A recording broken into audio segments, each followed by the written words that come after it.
Shalom, we live. Shalom. We back out once again. Flock. We back out once again to prophesy the downfall of this wicked kingdom, known according to the scriptures as Babylon the Great. And before we start, we like to give all praise, glory.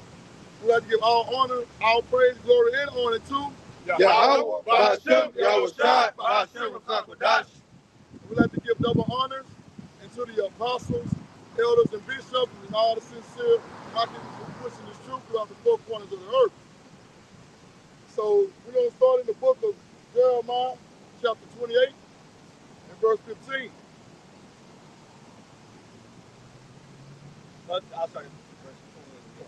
Jeremiah chapter 28 and verse 8. The prophets that have been before me and before thee of old prophesied both against many countries and against great kingdoms, of war and of evil and of pestilence. Right. So that was the job of the prophets, to warn the people of these things to come. Okay? When you read about our forefather Jeremiah, Ezekiel, all the way back to Samuel, the prophet, they always came and gave warning to the people. When I mean the people, I'm talking about the children of Israel, the so-called blacks, Latinos, and Native Americans. Okay? So in these times, which we, according to the scriptures, we live in the last days, we also prophesied about these things to come, as the brother was just reading again. This is Jeremiah chapter 28 and verse 8. The prophets that have been before me and before thee of old prophesied both against many countries and against great kingdoms, of war and of evil and of pestilence. Right, war, evil, and of pestilence. And all these things we just said, we see it happening now throughout the four corners of the earth, man. And it's gonna only ramp it up. Okay? We know that now that they declared The WHO. we know that that's the World Health Organization. We know that they declare now a worldwide emergency. Just like it's emergency right now. Okay, with the mpox. Okay, which that's the monkeypox. Okay, we're seeing wars right now happening over there in Russia and Ukraine. We're hearing rumors of wars, because the West and they sticking their nose into everybody's business as usual. So we seeing all the tension of that going up. Okay, so all these things is happening now in these times also.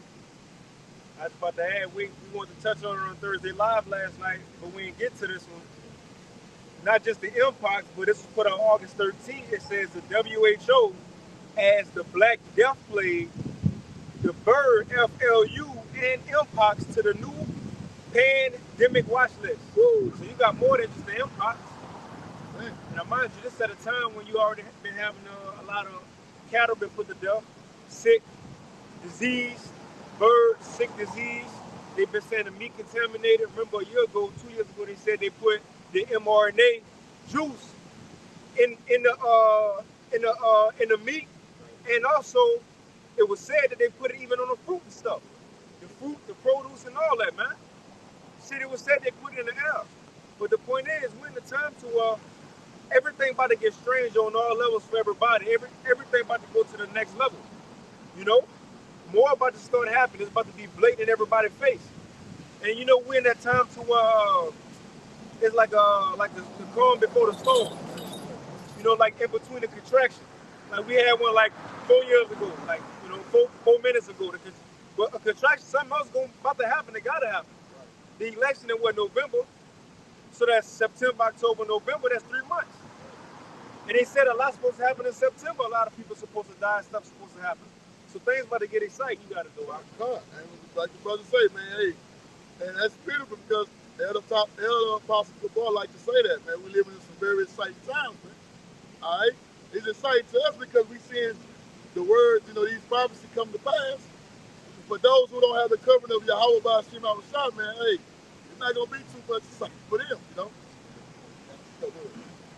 This is Second Esdras chapter 16. Second Esdras chapter 16 and verse 17. It says, speaking in the times that we're in, we are in these days, the last days. It says, woe is me, woe is me. Who will deliver me in those days? The days that the brother brought out, the prophets of old has always prophesied against famines and pestilences. That's what we're talking about. So it says in verse 18, the beginning of sorrows in great mournings, the beginning of famine in great death, the beginning of wars, and the powers shall stand in fear. The beginning of evils, what shall I do when these evils shall come? Right. So looking at the road ahead, these things are going to take place. Like the brother just said, right now it can seem like the calm before the storm, as if there's nothing really going on, but it is. If these things are written to come in the end of the days before the Lord makes his return, they are going to be live and very active very soon, man. Right. Because now we live in a time, as the scripture says in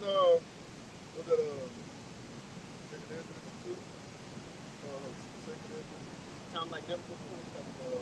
They say start visiting, Second Esdras 9. Yeah, Second Esdras 9. It's like Second Esdras 9. Can you get that? No. So we live in that time, man. The Heavenly Father is making this move, man. And by visiting the earth, we're gonna bring these things up on the earth as we read the pestilence and famine. Yeah, he's using this devil as his whooping stick to bring it up on the people. And exactly, we can see how the strategic, how we can see how Esau is trying to be strategic with it. Like the brother said, we read about pestilences in the scriptures, but in today's time, as the whooping stick, Esau is being used as that to push forth all of these illnesses. That's you know, you got to be careful with your words, but all of these pestilences, all of these pestilences that we see. Right. A lot of the things that we see, the Lord is using Esau to push these things forth. Right. But at the same time, don't get it twisted. Do not get it twisted. The Lord is going to bring plagues himself like he did in Egypt. Right. Hey, the man's going is of the Heavenly Father. I always remember that. He's putting the spirit in these devils to do what they're doing, which they operating on the left-hand side, man. Spiritual demon Satan, okay? That's where they get their power from. All right?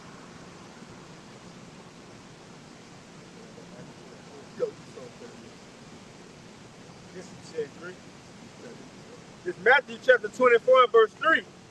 And as he sat upon the Mount of Olives, the disciples came unto him privately, saying, tell us, when shall these things be, and what shall be the sign of thy coming and of the end of the world? Right. So this is Yahweh Shai speaking to the disciples. Okay? They want to know when the end of the time. Just like we right now, man. We're like, man, when? Hey, but we seeing this end is manifesting itself, man. Day by day as we go along. So imagine they answer, they like us. They want, when was this motherfucking kingdom going to be destroyed so we can get out this shit? So they in that same spirit. We in that same spirit. Okay? And y'all say what he say? It says, and as he sat upon the Mount of Olives, the disciples came unto him privately, saying, tell us, when shall these things be, and what shall be the sign of thy coming and of the end of the world? All right, he start giving you the signs of when we know we're at the end of the world. Go ahead. And that's the end of this devil kingdom. Okay, Esau Edom. And Yahweh Shai answered and said unto them, take heed that no man deceive you. For many shall come in my name, saying, I am the anointed, and shall deceive many. Right, and we saw that with the comforter. Came and said he was the God sent comforter. Many false prophets came in the name of Yahweh Shai. Saying who they were saying Jesus. False messiahs. That happened. And also, you have these other Israelite camps who call on the name of Yahweh Shai, but they don't have the 100% truth. They going out on doctrine. Okay, so they coming in his name, but they're not coming in truth and sincerity. Okay? Hey, now, if I can add, as plain as that is to read it, a lot of people can't perceive it though. It's gonna be many many false prophets, many false people coming in that spirit of their anointing. Right.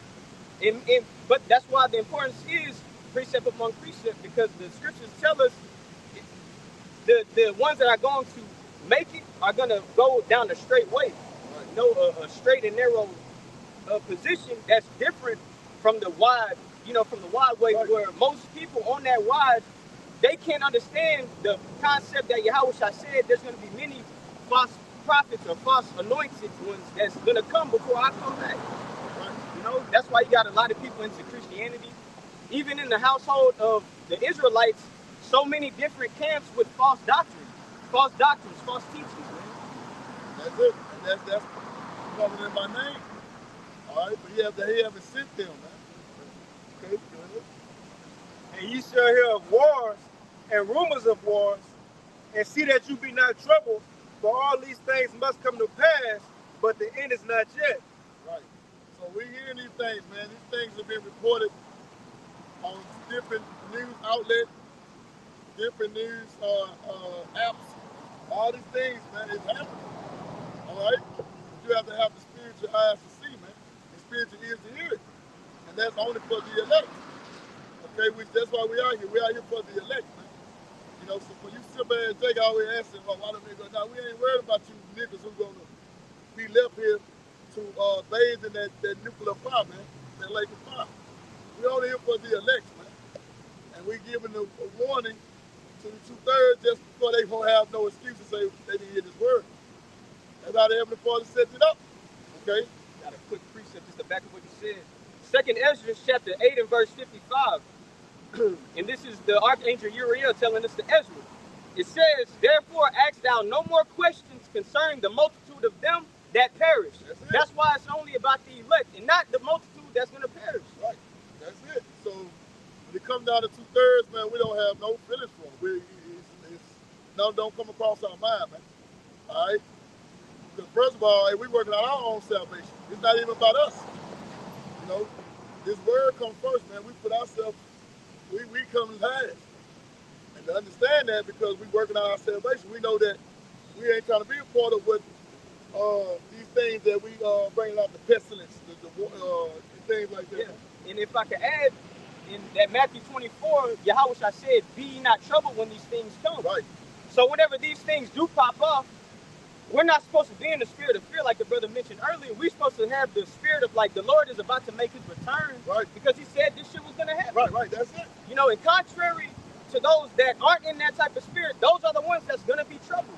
Because their life is going to come crashing down. Right. See, their help and their comforts are going to be taken away from them. Because all of this stuff is happening pointing to one direction, the Lord making his return.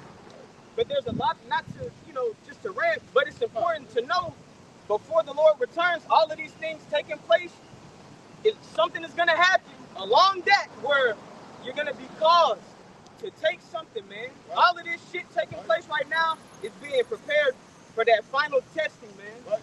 That final day of that test. Right. And it go for us too, because we were given a grace period. And in this grace period, you should be building yourself through that faith, man, not bullshitting around. Not thinking this shit gonna prolong forever, bro. We at the door now, man. We can touch the doorknob now. Okay? And when they grace those shit, man, it's game on now. It's game on.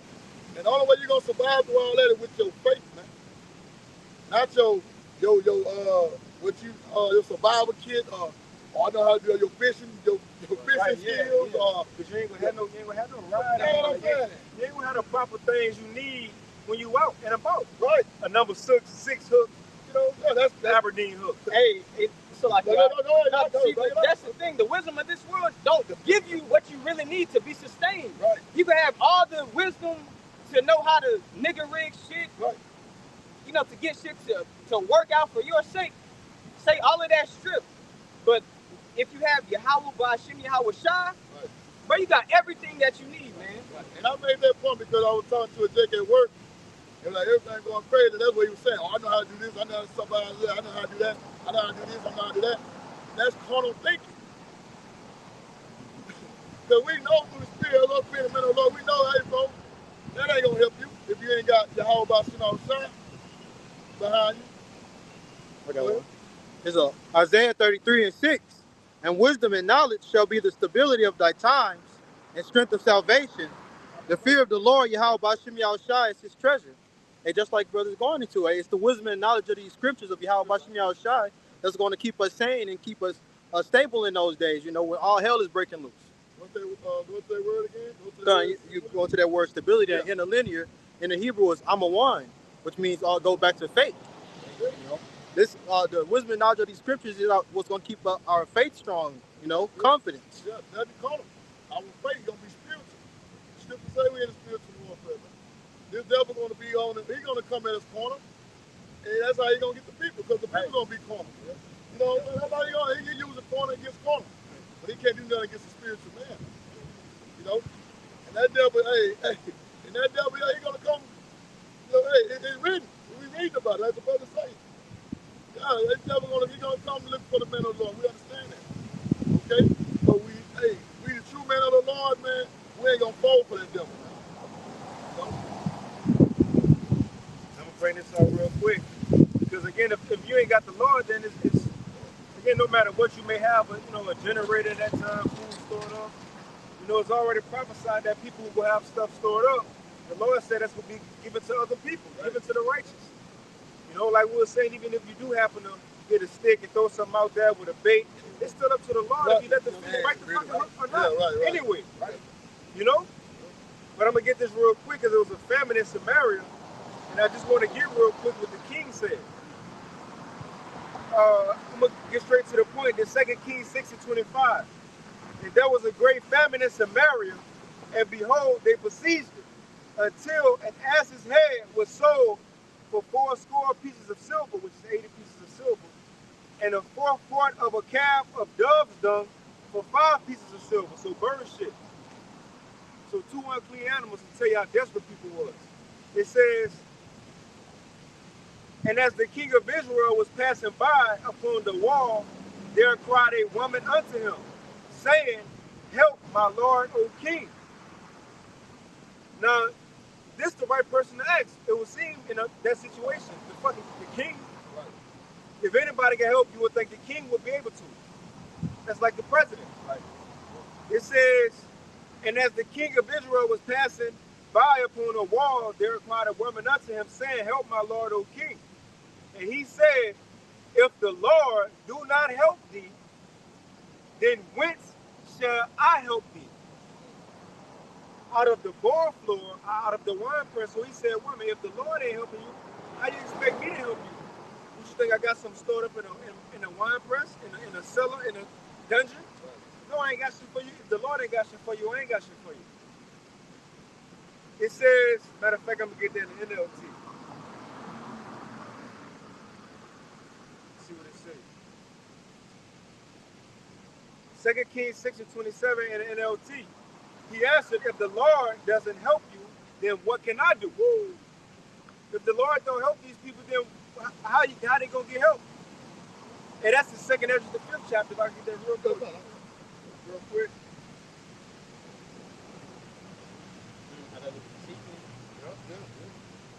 The 2nd Ezra 5 and verse 9.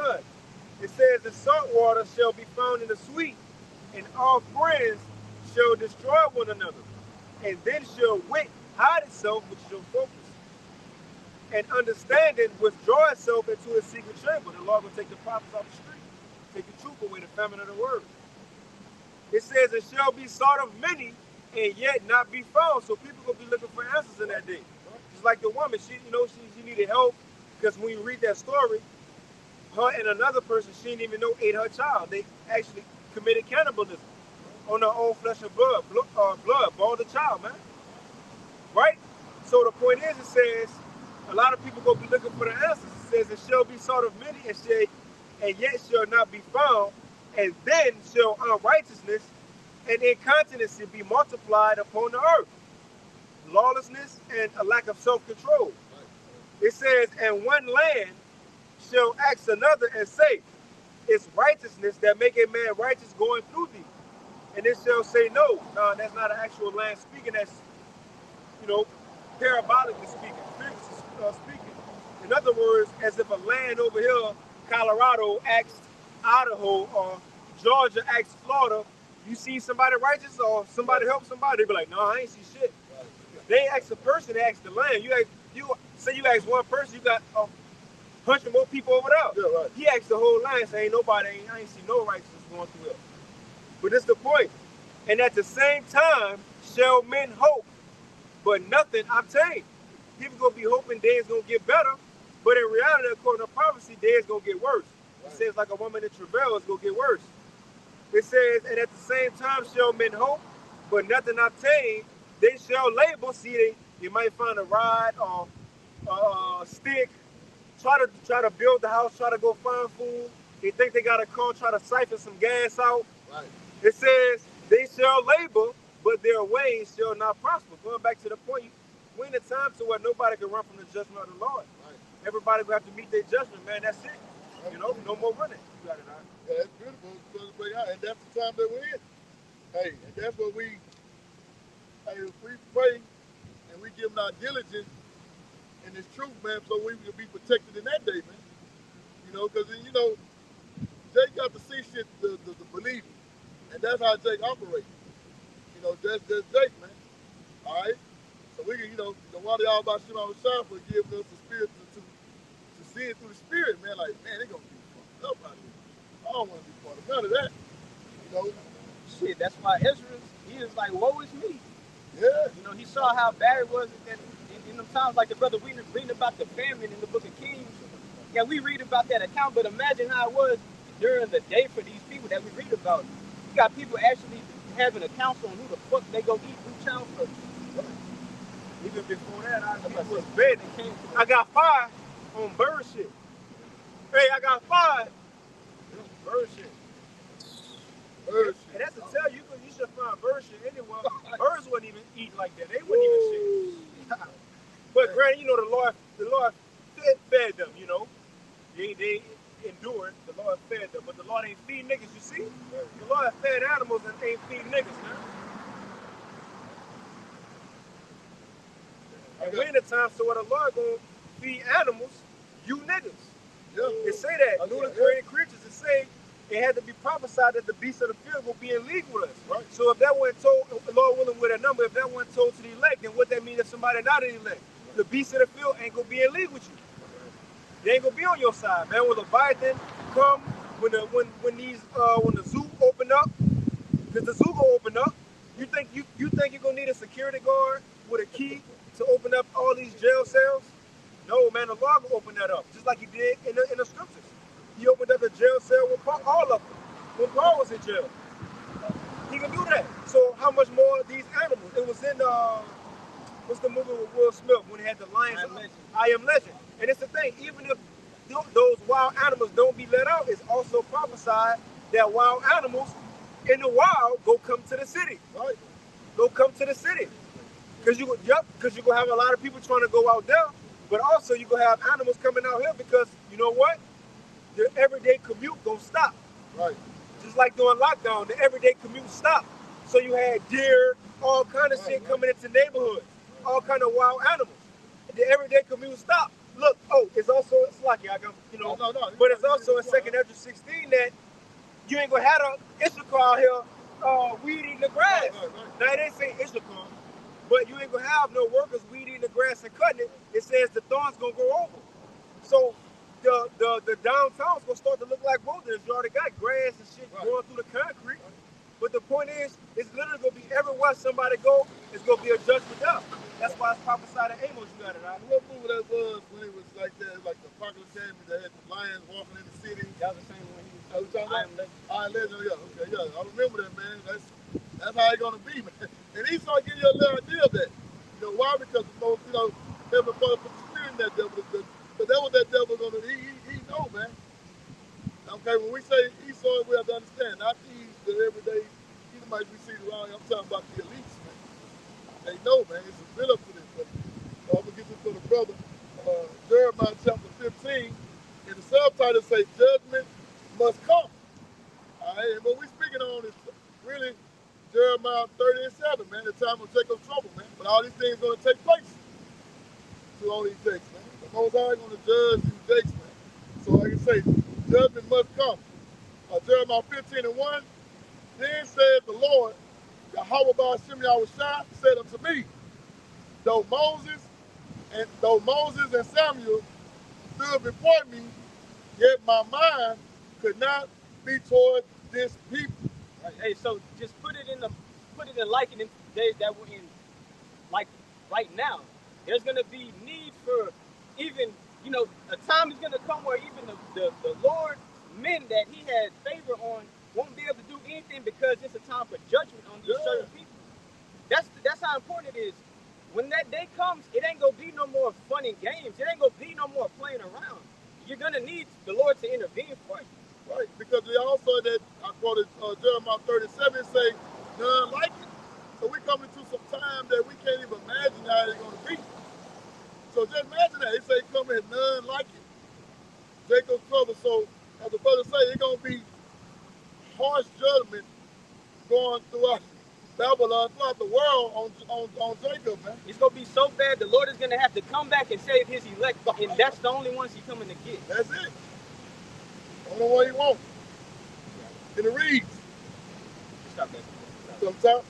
Then said the Lord, Yahweh Ba'ashem Yahushua, unto me, though Moses and Samuel stood before me, yet my mind cannot be toward these people. And look at it, how the Lord literally dealt with Moses.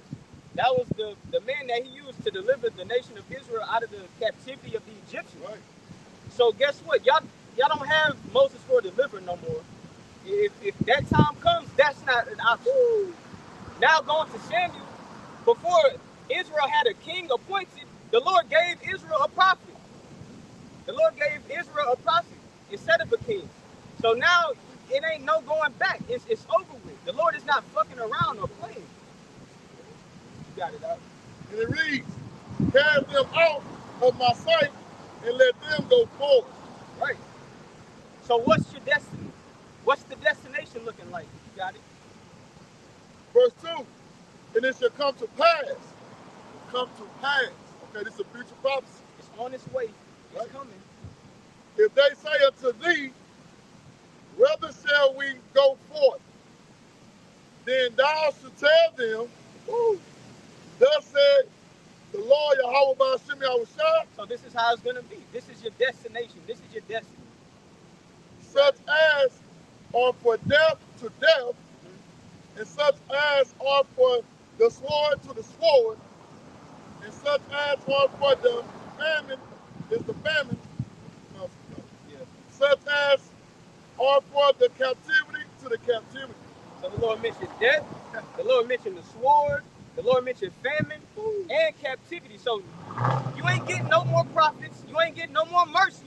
Because the scriptures tell you whenever the Lord sent prophets, that was a way of him showing compassion for his people. Right.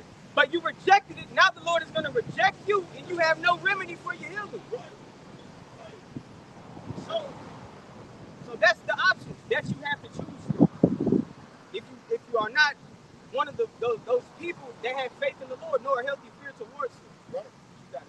I read in the NLT for you in case some people might not get the King's English. Jeremiah 15:2 in the NLT. And if they say to you, because I gotta start at once. This said the Lord to me, even can you get 2nd Ezra 16 because we're going into Jacob's trouble. When you read 2nd Ezra 16, that's where they get movies like the Purge from. They that's the script. That's the script. That's the script right there. Right. When they get moving like the road, that's the script. Right. And Lord willing, we read it because that's the script. Right. It's Jeremiah 15:2. Now I'm gonna start at 1 in the NLT. Then the Lord said to me, even if Moses and Samuel stood before me, pleading for these people, I wouldn't help them. Now why that's important? Because he said Moses and Samuel, that's two important people that the Lord listened to. Right. What they said, the Lord said, you know what, you're right. Remember the Lord about to put us to, drink to death, right. In the wilderness. And Moses said, nah, don't do it.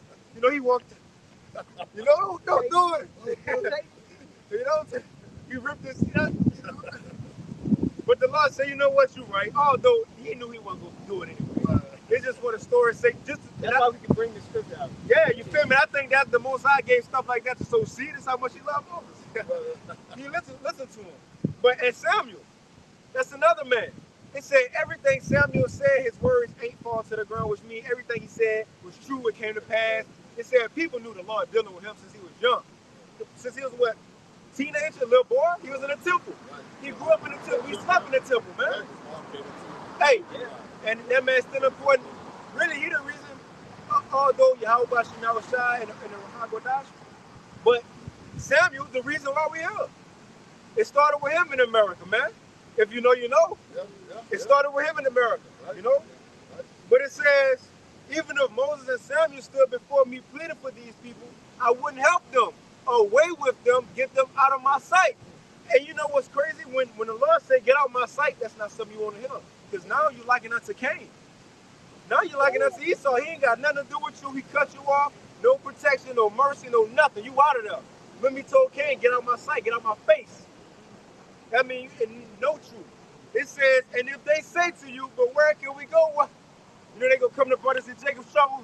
Hey man, hey, when you one of them dudes who was preaching? They'll be like, nah. But like, man, yeah, you was, because you got the dangling earring and shit. Because I heard you say shalom and shit. You know? We gonna be like, nah. Well, knowing that well, I'm gonna just read it. It says, and if they say, where can we go? Tell them, this is what Yahweh says. Those who are destined for death to death. Some people might run up, but what we gonna do? And the Lord might put in our vision what we see, but you about to die as soon as you leave here. Hey, did not Joseph do the same thing? He seen it through a vision, though. You know, when he was in the prison, same thing can happen, like the brother said. Oh, God. Yeah, how Joseph was like, nah, the dream represents your ass gonna be dead in them 3 days, but you got it out. Real quick. Can you get First Kings 13? Bible Kashab. Y'all ever read that story with the young prophet and the old prophet? What is it about? Jacob said, yeah, before I even finished, what is it about? I'm playing, bro, but I'm still asking. Yeah, I read it a while. God, it's cool. It's trying to slide over a little bit. I'm trying to give him some room for the sidewalk, bro. Hey, if bros can, it should y'all can come up a little bit too, you know, if bros want. You know what I'm saying? You want in the KJV? In the KJV. Nah, so it's an account in the scriptures dealing with an old prophet and a young prophet. Now, the Lord, the point I want to get is that how he told the old prophet what he gonna tell his young prophet is an example for when people come and looking up, because now they see we got the answers, although it don't look like it. But when all hell break loose, the lights go out, TV go out, people gonna be looking for the answers, right? Now, and what we gonna tell them? Shit, the Lord about to judge you, but this is the point how, an example, we can tell people what's gonna happen to them, and it's gonna happen to them. Just getting this as an example. Now, for the account, it's a young prophet and an old prophet. The Most High told his young prophet, look, go into the city. Don't eat food, don't drink nothing with nobody. And if you walk a certain way, don't walk back that certain way. So he did a miracle, and King Jehoshaphat, he said, man, come eat with me, I'm going to bless you the king. He said, nah, the Lord told me don't do all that. He said, all right. So he left. And another situation happened. He passed that. He said, nah, the Lord told me I ain't going to do it. So the third time, and it's a good example to show, bro, we got to endure to the end. We might pass certain tests, but we got to continue them. You know what I'm saying? That's the show. But, and this is the thing. I remember the Apostle Ramlab said it, but that didn't mean what we're going to go into. The young prophet was wicked or the old prophet was wicked. What the Lord gave us in store for is that if the Lord told us something as brothers, no matter what no other man tell us, we got to do what the Lord told us. Feel me? Hey, Apostle Paul mentions that in Romans the 8th chapter. He says, nothing can separate me from the love of Mashiach. And he mentions not even angels, like nothing. Nobody, nothing. If the Lord gives you that, that's what it is, man. Now, so check this out. So the third time, the old prophet, let's just read it. Let's just read it, bro. Let's just read it. So just, y'all got the background. We about to read into it. Wherever you want to start, after when the angel came up. No, when he said the angel came to me, I'm a prophet too. He said, I'm a prophet too. First Kings 13. Let's start at 11. First Kings 13, 11. This is 1 Kings chapter 13 and verse 11. So this after he passed the test already. He passed 2 tests already. The young prophet, you got it, bro. Now, Before we start, I got to hear the blue letter on the phone. It say, the disobedient prophet. 1 Kings 13 and 11.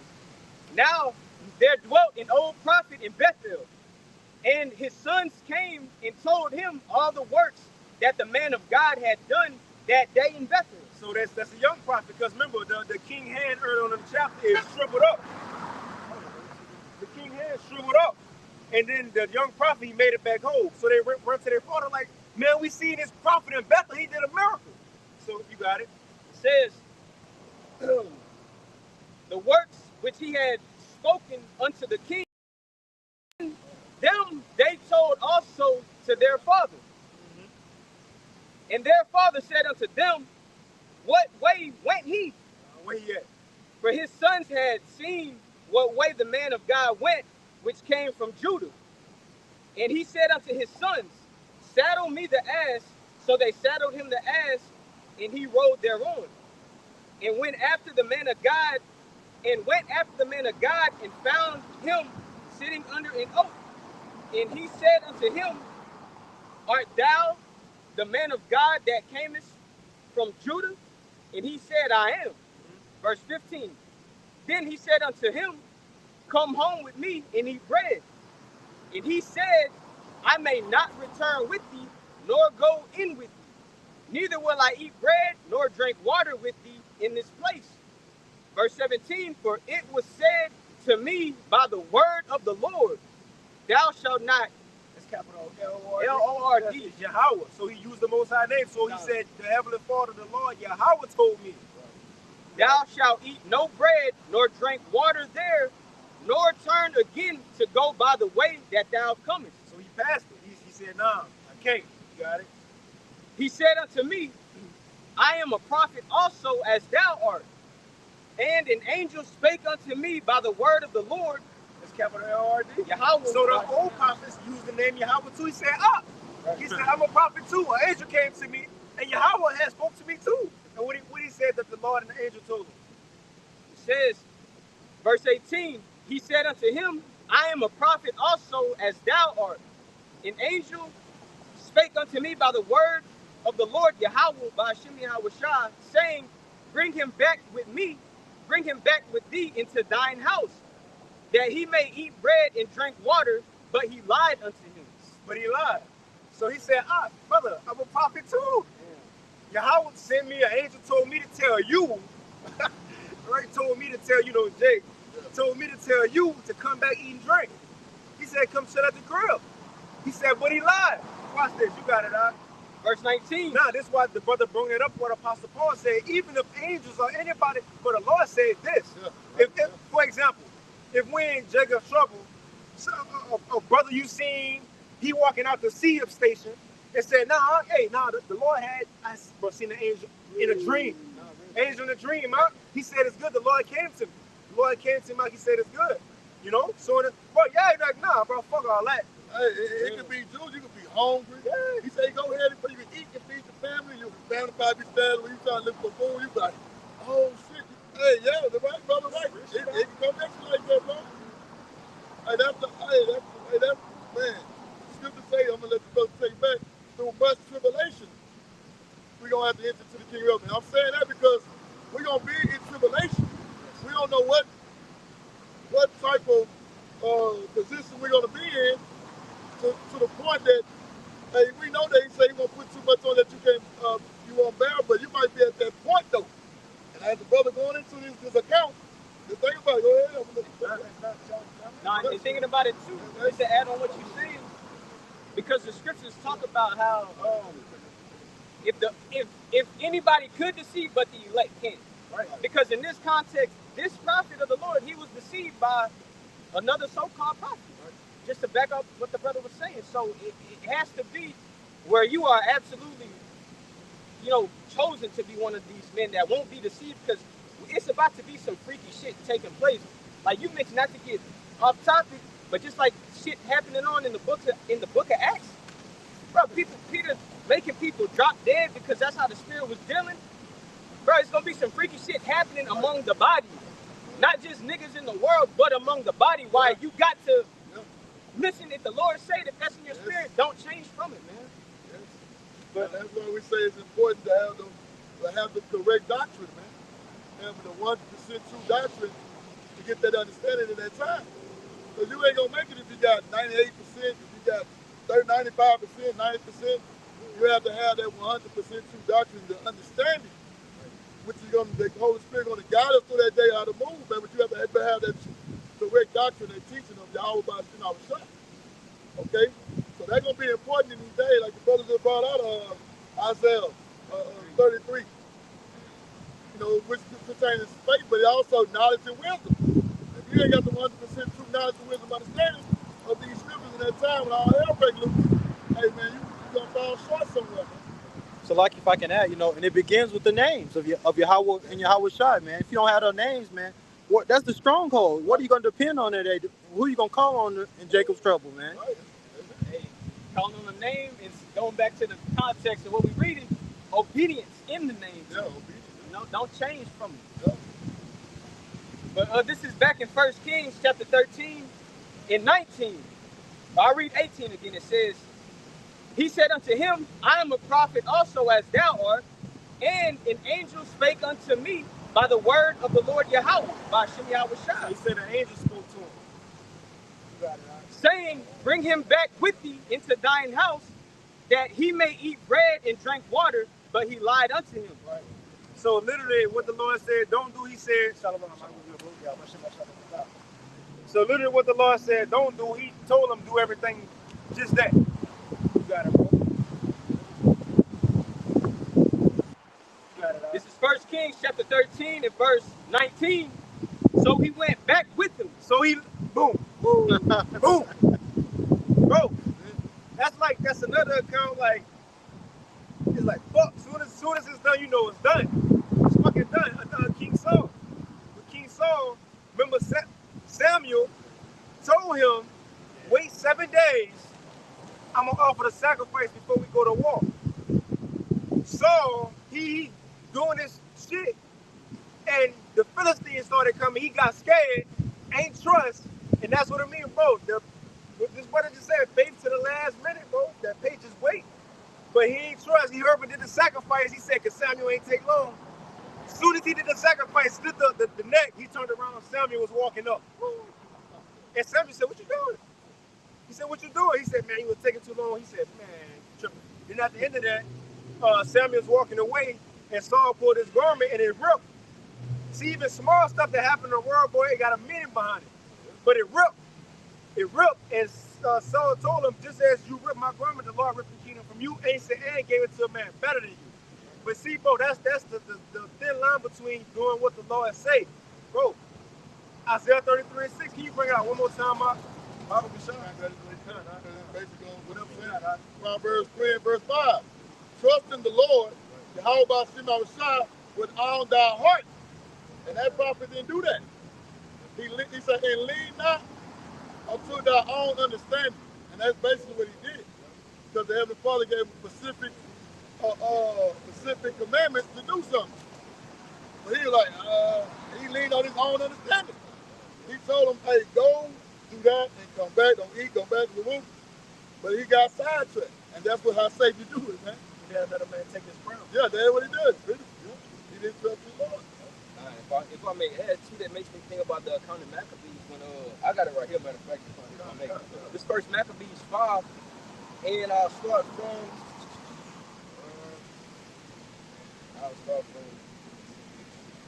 from 56. It says, Joseph the son of Zacharias and Azarias, captains of the garrison, heard of the valiant acts and warlike deeds which they had done, and we know when we read the book of Maccabees what was going on.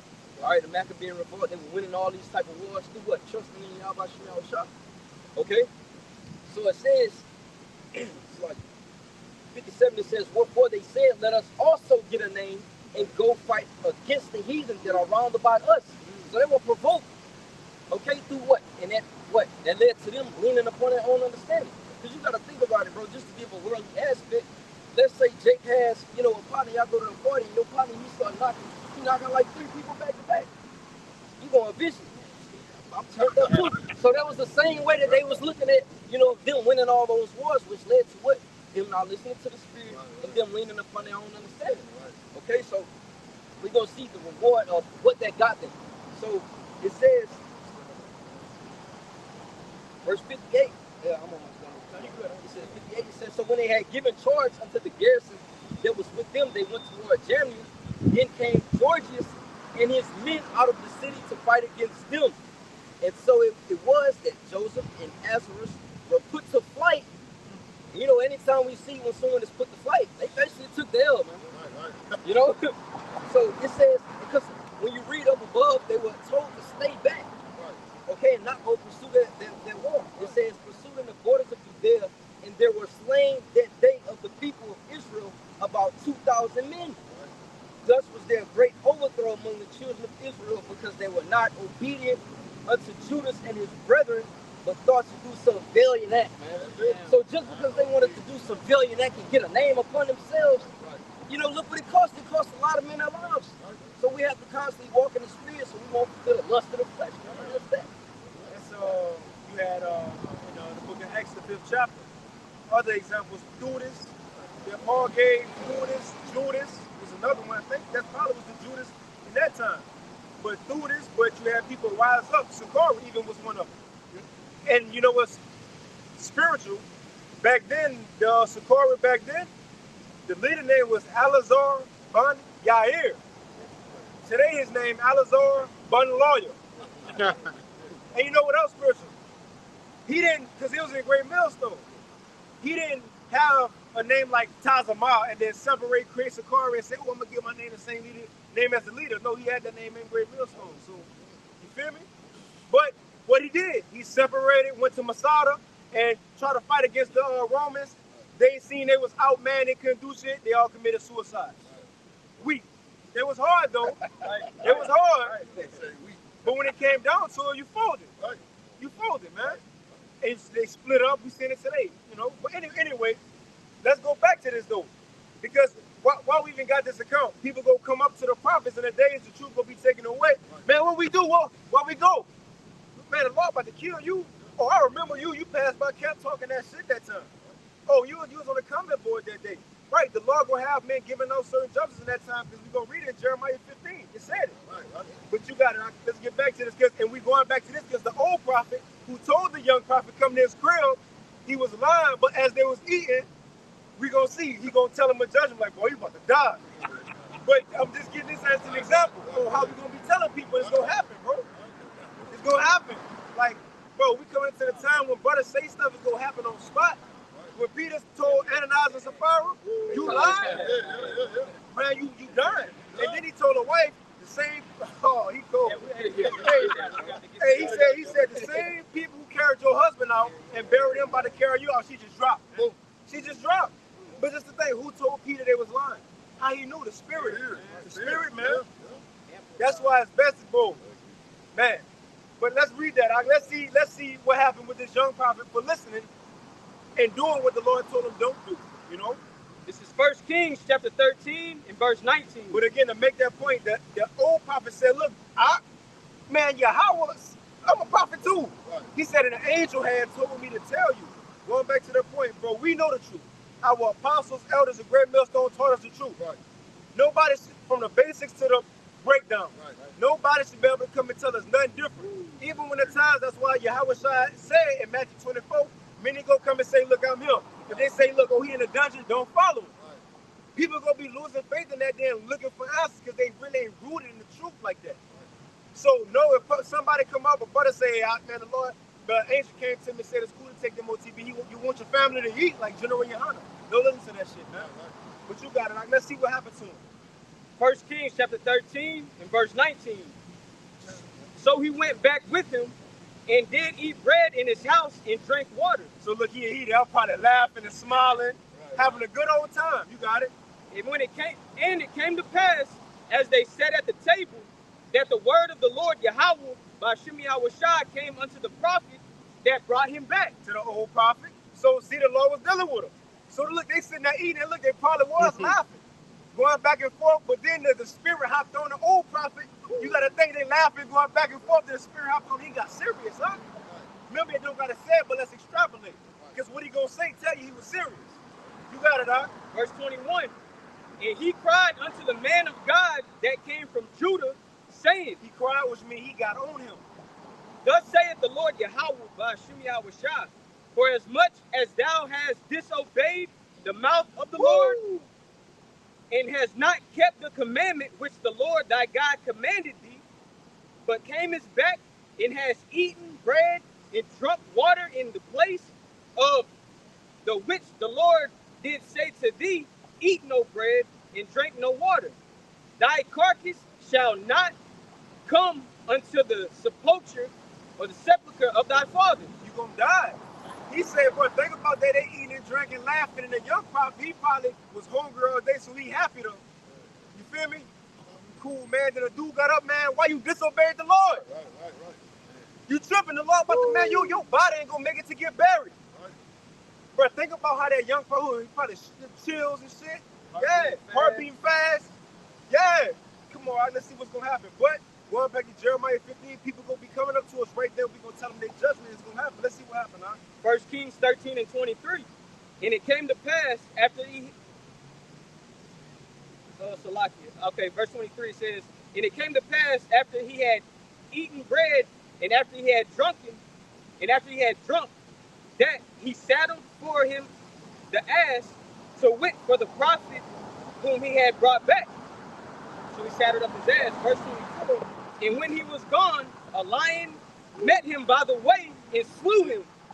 And his carcass was cast in the way, and the ass stood by it, and the lion also stood by the carcass. Why had to say the donkey was still right there and the lion was just standing right by the donkey?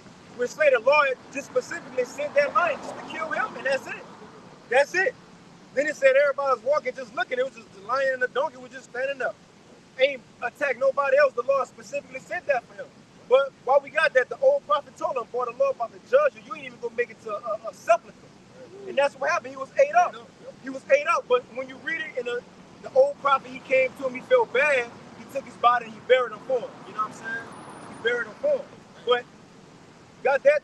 Now going back to Jeremiah 15 in the NLT. Jeremiah 15 and 2 in the NLT. I'm going to start at 1. Then said Yahweh to me, even if Moses and Samuel stood before me, pleading for these people, I wouldn't help them. And that's what we started off with. Great judgment coming. Nowhere to run, nowhere to hide. It says, away with them, get them out of my sight. And if they say to you, where can we go? Looking for answers, right? Tell them, this is what Yahweh says. Those who are destined for death, to death. Just like that prophet said, we died. What happened next? He died. What Peter told Ananias and Sapphira, they died. It says, those who are destined for war, to war, some people gonna get drafted, or some people might just die in the civil war. That's gonna go on. It ain't gotta be just a military war. If you ain't gonna get drafted, you gonna die in this civil war, man. It says, and those who are destined for famine to famine. Man, I seen the Lord guy, you gonna find a way and shrivel up. And it says, and those who are destined for captivity to captivity, you gonna get carried to a concentration camp, man. And I will send 4 kinds of destroyers against them, said Yahweh. I will send the sword to kill, the dogs to carry, to drag away, the vultures to devour, and the wild animals to finish up what is left. Woo. Come on, man. Great judgment. Woo. Even after you dead, the Lord still got your carcass getting ate up. Yeah. Come on, man. You got it. I got it. This is Jeremiah 11 and 11. It says, therefore thus said thee Yahweh, behold, I will bring evil upon them, which they shall not be able to escape. And though they shall cry unto me, I will not hearken unto them. All right, and why will the Lord not hearken unto them? Because, hey, these people had that grace period, the liberty to do so. And it speaks about a second. Oh, kind, you get it. You know what I'm saying? So now it's only right if the Lord judge your ass, right? You know what I'm saying? Because you got that fair warning. Think about it, bro. Put the analogy of a father and a son. He tell you, hey, man, go cut that grass, man. You still on the game, fucking on bullshit. He leave out, come back in, man. You still ain't gonna cut that grass. Let's say leave out one more time. He come back in that third time, he's built the ass, bro. So it's the same thing with y'all about shooting out shot, bro. He's not gonna, basically give people warnings for so long. He's been a merciful power for so long. And the scripture in Ecclesiastes says that the Lord made everything 2 and 2, so he has the time to be merciful, and he also has time to what? Implement our judgment, man. In the book of Psalms, it says that what? Hey, the Lord loveth judgment, man. So, hey, it's only right if you get on your niggas' ass, man. I want to get this line back out the bus, like he was saying, that precept there.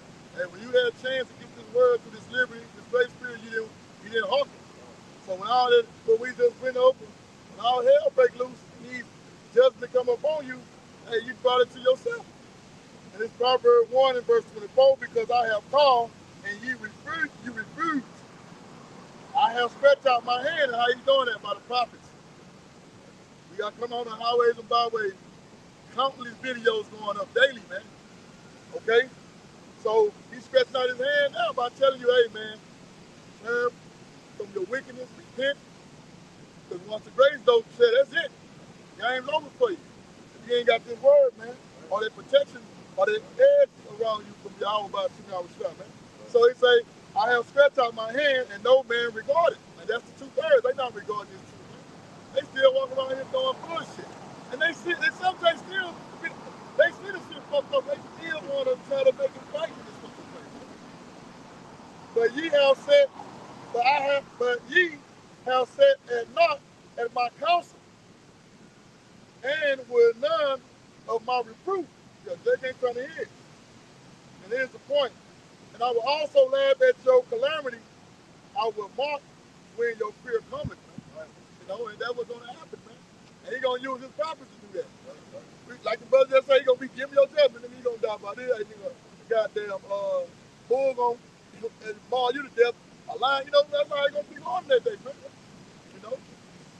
Give him their judgment, man. He's going to see the judgment through his men to your ass.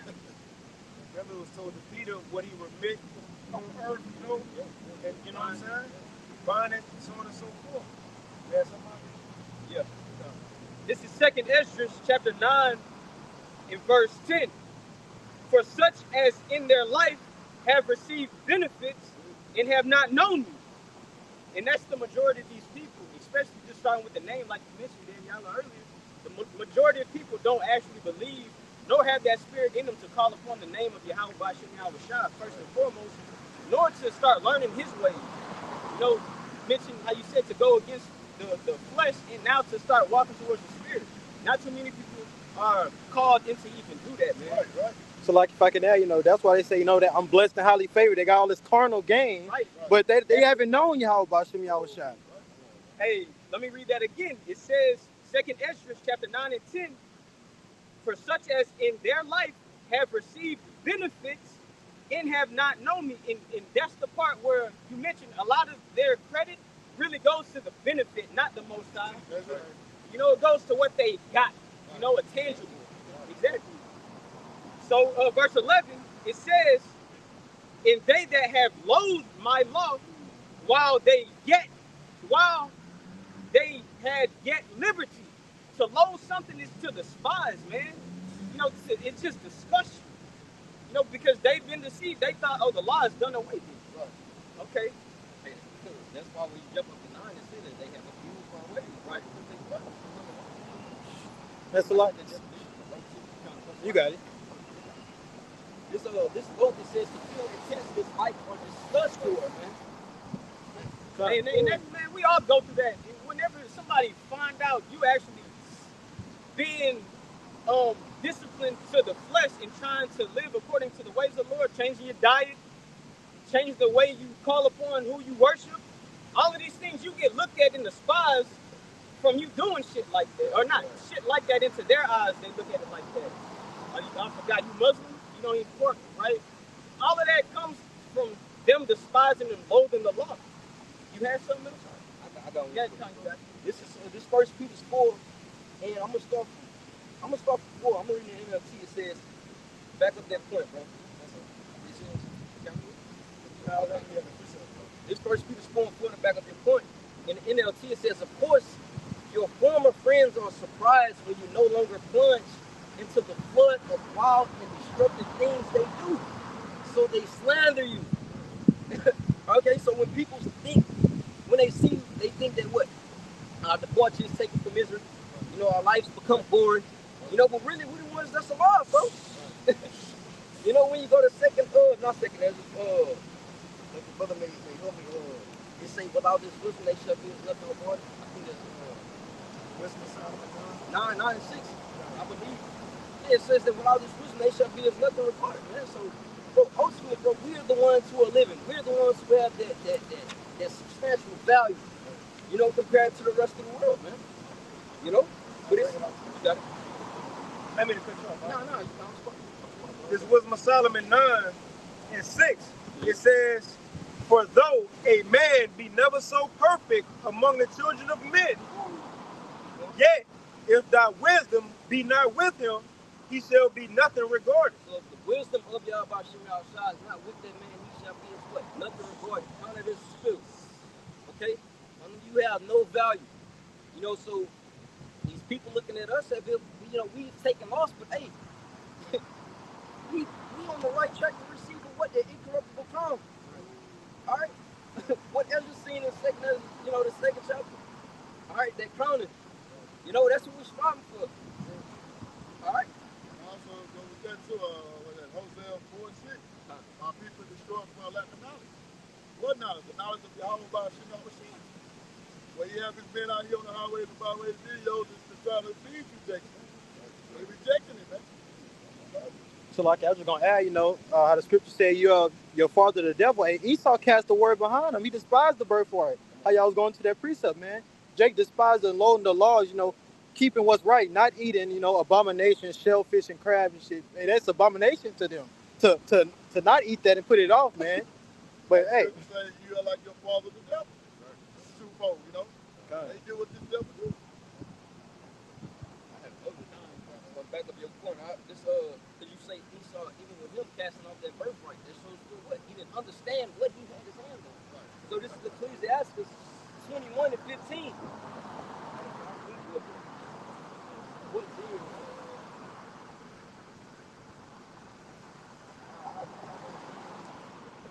I get straight to it. 15. It says, if a skillful man hear a wise word, he will commend it and add unto it. And we said when we were out here on the block, you know, brothers adding unto it what precept or expounding things. Okay? This is the point. It says, but as soon as one of no understanding hears it, it displeases him and he casts it behind his back. So to tie back into that point that you made about Esau, you know, casting off that birthright, he technically didn't fucking understand it. You know, that's why he went back. Thou hast a birthright for me, and started calculating the tears, and look what his reward was after that. You know, that's required to these two words, to the spirit. And this is the true riches right here. I know goddamn bank account with millions of dollars in it.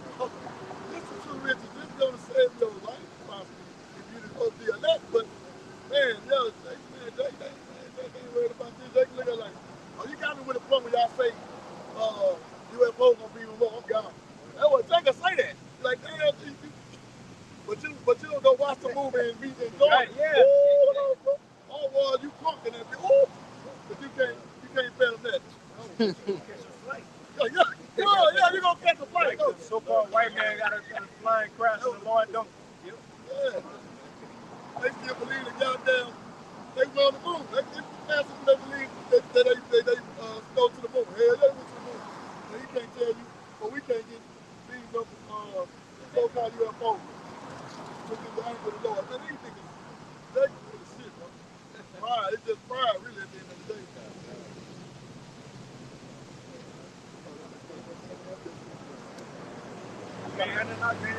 I was just thinking about that on that Baruch. I said, you know, they're gonna see us being saved. You know, they're gonna see our salvation. You know, they're gonna see the strange of our salvation, man. Matter of fact, you can 25. Whoever get it first, let's see who get it first. Yeah, 4:25. This is second Ezra 4:25. It says, what will he then do unto his name whereby we are called? You start at 26. It's 26. Second Ezra 4:26. It says, then answered he me and said, the more thou searchest, the more thou shalt marvel. For the world hasteth fast to pass away. Right. And you know, brothers talk about the kingdom, you know, you know, like I said, eyes cannot see, neither ear heard. But the point is, we talk about these things, and this current word says in the world we're in now is hastening fast to pass away.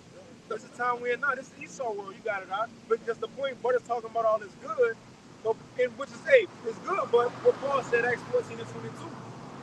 There's a lot that's about to happen. Serious times, you know. So before we can get that good, get that crown, you gotta run through that wall first. You know, go through Jacob's trouble, man. Times like never before. You got it out. 27, and it reads, and cannot comprehend things that are promised to the righteous in time to come. Right. It says, for this world is full of unrighteousness and infirmities. Talking about this world, Esau world. It's continuing on, it says, but as concerning the things whereof thou asking me, I will tell thee, for the evil is sown, but the destruction thereof is not yet come. You got it. If therefore that which is sown be not turned upside down, and if the place where the evil is sown pass not away, then cannot it come that it's like it. But then can it not come that is sown with good? Right. So the point is, yeah, we got the kingdom and all that, but if this place that's full of wickedness, unrighteousness, BS, if this don't be taken out the way, if Esau, the so-called white man, don't be taken out the way, along with these other heathen nations, we'll never get in that kingdom. So that's the reason we should want people to start losing more jobs. We shouldn't even want to work right now. You know, yeah, we're going to be here too. Life going to be hard, but we should want these things, man. Again, we about to step into a time like never before. Yahweh Shai had to literally say, remember Lot's wife. It's nothing we should try to be holding on to going into this time. For what? For what? Everything will be destroyed. I read something the other day, I think it's a Sirach, or Wisdom of Solomon, one of them. It say that everything will be pretty much destroyed, the creation and the person who made the shit. Everything go, so what's the point of keeping anything? You see, we should be invested in the kingdom to come. Right? I saw a video earlier today, I don't know which one, but Elder Apostle McCall was speaking on that. He was just saying how we tired of this fucking place. You in the spirit of the elect, man. We tired of this place. We supposed to be mad and wanting to head up and get up out this fucking place. We ain't running around here like these two-third niggas showing our teeth, man, and playing out, man. This shit vexes us, bro. You know, but we understand that we got a job to do. We gotta come out and preach the law, but yo, man, through our daily activities, I know brother be right around there like, man, I'm tired of this. I know I do. I'm tired of this. But I understand what we have to go through before we can reach the kingdom. And that's these times, the grace period we got, what we saying. Build yourself up for these times to come in, because it's gonna, hey man, it's gonna be going through tribulation. Man. You know? Yeah, this place fucked up, man. It's fucked up. What's that? 2 Peter? Your brother want to grab it? 2 Peter 3. Yeah, come on. Man, we got the understanding to know this place about to come. We got faith in the scriptures, man. That's why we're all so bold, because we know we got the insight from Yahweh Bashim Yahushua to know the things that's coming, unlike 2/3 of our people, you know. Like in Matthew 24th chapter, when Yahweh Shai whenever the apostles asked him, you know, when is the end of this world and the sign of that coming? Yahweh Shai made a list of a few things that were going to take place, but he said, but be not troubled. You know, so when these things take off, we shouldn't have that, you know, that spirit, you know, that's just so negative and down, because we know this is the signs that, oh, this has to happen before Yahweh Shai makes his return. If the scriptures prophesied that the Lord is going to be sent to save his people from their enemies, what you think it's going to be in the last days? It's going to be a fucking chaotic time where people are going to need to be saved out of trouble. You know, not, oh no, we good. We get another 30 years, then you can come and get us. We're ready to go right now, man. Yeah. 30 minutes. You know that long, the scripture say ain't gonna be no flesh to save, man. It's our kingdom. This devil, man, he's a maniac. What's that? 3 and where it say we look for a new heaven and a new earth.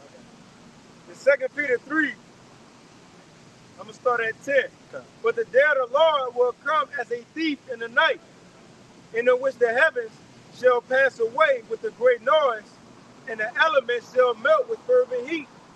The earth also and the works that are therein shall be burned up. Seeing then that all these things shall be dissolved, what manner of persons ought ye to be in holy conversation and godliness? Hey, you know, that's speaking about those World War III, you know, when those nuclear missiles are going to be shot off into the ends of the earth, you know, as well as Yahweh Shai and the angels shooting laser beams on this place. You know, America, you know, 5,000 square miles from the east to the west of America is going to be a lake of fire. That's what the Apostle John saw, you know. But, you know, say, what manner of person shall we be, you know, seeing that all these things are going to be dissolved? You know, all holy conversation, you go into that word in the Greek, you know, and a strophe, goes to your behavior. How should we be living? We should be living according to the standard, keeping the law, statutes, commandments to the best of our ability, measuring up to Yahweh, man, the example to be living how he lived, while we have this grace period, not bullshitting around.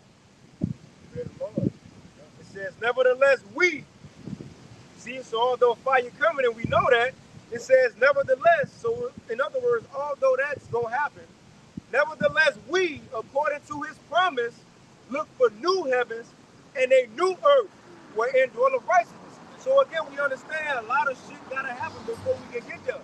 Fire got to be sent down before we can get there, man. It's going to be a new heaven and a new earth, and we will be. But this one got to go first. There was two nations that was promised rulership over the whole earth, Esau and Jacob. And Esau got his now. We can't have it at the same time. We can't have it at the same time. Esau got his now, so we're going to have to get ours once he's done. I said, and this town ain't big enough for the two of us, like West. Right. This rulership in the world ain't big enough for the both of us. Esau, Still to go into Esau at the end of the world, take no business with the paupers. We get in the paupers, so we in them times, and the devil, he at the end of his rulership. That's why the scripture say he's gonna come down with that great wrath. Esau don't fight, man. He ain't gonna just lay down and just let us just come through and us in our king. That devil gonna come with that great wrath. And Israel as a whole. Because remember, he's trying to keep his birthright. He want to keep his kingdom.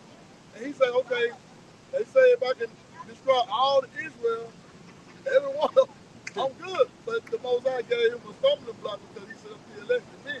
So he can't do that. He can't go to the moon. So this devil pretty much know that it's over with. So like you be back and cat into a goddamn corner. Shit, you think that little cat like that? Shit. You better make sure you got some gloves on if you reach. And it's to the point now, Esau, he know the Messiah gonna come from the heavens. He know that. So he know, let's jump. he know that ain't gonna happen with the Lord, but he know he gonna offset prophecy. If he don't kill all niggas, which Esau version of killing off niggas and Mexicans go way back from just him coming in with the troops. Right. That's in your food, that's in the neighborhoods they put you in, that's going all the abortion, that's going all the way back, right? But what the brother said, he coming with a different type of devilish activity now, a different type of hatred now. Right. You see? I forgot all I was going to say. Let me get this for you, right? This Revelation 12:12. Therefore rejoice, ye heavens, and ye that dwell in them. Woe to the inhabitants of the earth and of the sea, for the devil, which is the so-called white man, is come down unto you having great wrath, because he knoweth that he have for the short time. And that's it, a short time. He saw at the end of the world, so he knows that his rulership is coming to an end. And these at least know that. Okay, they hear it from us, and they see everything we don't know what's really going on in the background, but it ain't moving smooth like I said. They said in the clothes say that they're going to be in strikes sometime. So everything ain't working according to his plan. But that devil knows that, hey, man, I'm going to make my push. I'm going to make my one run. It's just like in the 12th round, you be like, man, you better get in there and get all you got. You got to get all you got on this one. Get how you live. Yeah, get how you live. So that's the spirit that devil coming in. Real quick, I remember the point I was going to make. So Esau, he's just trying to kill off all Jake, but now it's to the point, he know he ain't going to get the Lord himself. He want to try to offset prophecy by at least getting one of the elect. That's it. One of the elect. Because if one of the elect ain't going to be up there in 2nd Esdras 2, he offset prophecy. Because Yahweh said, none have he, would he lose. Right. Everybody support in 2nd Esdras, the 2nd chapter, he said all of them going to be there who's supposed to be there, who fulfilled their lot. So if he could knock off one of them, now, you know what proved that? He put it in movies, the supercell. Right. The ones who got the spirit on them, that's the ones he won't. And that's also in Revelation 12. Because, in verse 12, he said he coming after the world. Specifically, this is who he won't. Verse 17. And the dragon was wroth with the woman, Israel, and went to make war with the remnant of her seed, which keep the commandments of the Most High, and had a testimony of Yahweh Shah Mashiach. Right. Now, Esau a fugitive. He on the run. If you're on the run and you know your court date coming up soon, and you heard had people who going to testify, What you gonna do in the time you hear about that and the time that court date? If you're a real criminal, you're gonna try to go kill or bribe that person who got the testimony, the witness. The witness, you're gonna try to kill him or bribe him. Esau know he ain't gonna bribe the elect, so he's gonna try to kill us. That's it. That's it. He gonna try to come after the brothers, because the only thing that can hurt him is the truth, man. That's why he said he want the ones with the truth. That's why you got movies like Supercell. They ain't worried about the everyday nigga, man. They want the ones who, this nigga got powers. Right? I seen him do this. You know? That's who they want. He already got 2/3 of our people. Yeah. We say the God of this world don't blot the mind, so he got 2/3. He ain't worried about that. He look at them every day like suckers. Right. He want the elect, man. Right. He's mainly for the elect, and them. I think very well, really mainly for the elect, man. Right. You read in 2 Corinthians 16, it says that army go come for what? Those who fear the Lord. Yeah, in the whole, that's all Israel, because in a sense, our people are spiritual people. Right. Even in 2/3, they are spiritual people. You know, whether they believe, they got a zeal. That's it. That's the word. They got a zeal. So they fear the Lord in a way that's not right. You know, they ain't got it. But the point is, all Israel, but it's those, and that's when the Lord gonna make known who is his. Though. You see, right. That's when the Supercell brothers gonna get their power in that day. You know. You got something? Yeah, brother, yeah, we can. But that just show you, just to add to what you were saying, how powerful these words are for Esau to react like that. Yeah. Like this ain't, because what Daniela brought out in Peter from over 1,000 years ago, Apostle Peter said that. We saying the same, that has not happened yet. Right. We saying the same thing, so that fear to us. Let me just read this. Hey, because remember, before you get that, remember, these scriptures is the book of life. Esau know this book, this is a living book, and Esau know that. Now you know, because we are here boldly telling that devil, hey, this is what's going to happen to you, this is how the Lord going to do it. So Esau, yeah, he's threatened by that. Man. Yeah, 2 Thessalonians going to that. Yeah. But this is Philippians chapter 1, in verse 28, just getting to the point. But if you read the verse up, it goes into the importance of having one spirit, teaching one gospel. You know, the effect of doing that, the correct doctrine in the gospel. Philippians chapter 1 and 28, it says, and in nothing terrified by your adversaries, which is to them an evident token of perdition, but to you of salvation and that of the Most High. So it's evident, it is going to be 100% clear that them niggas are through.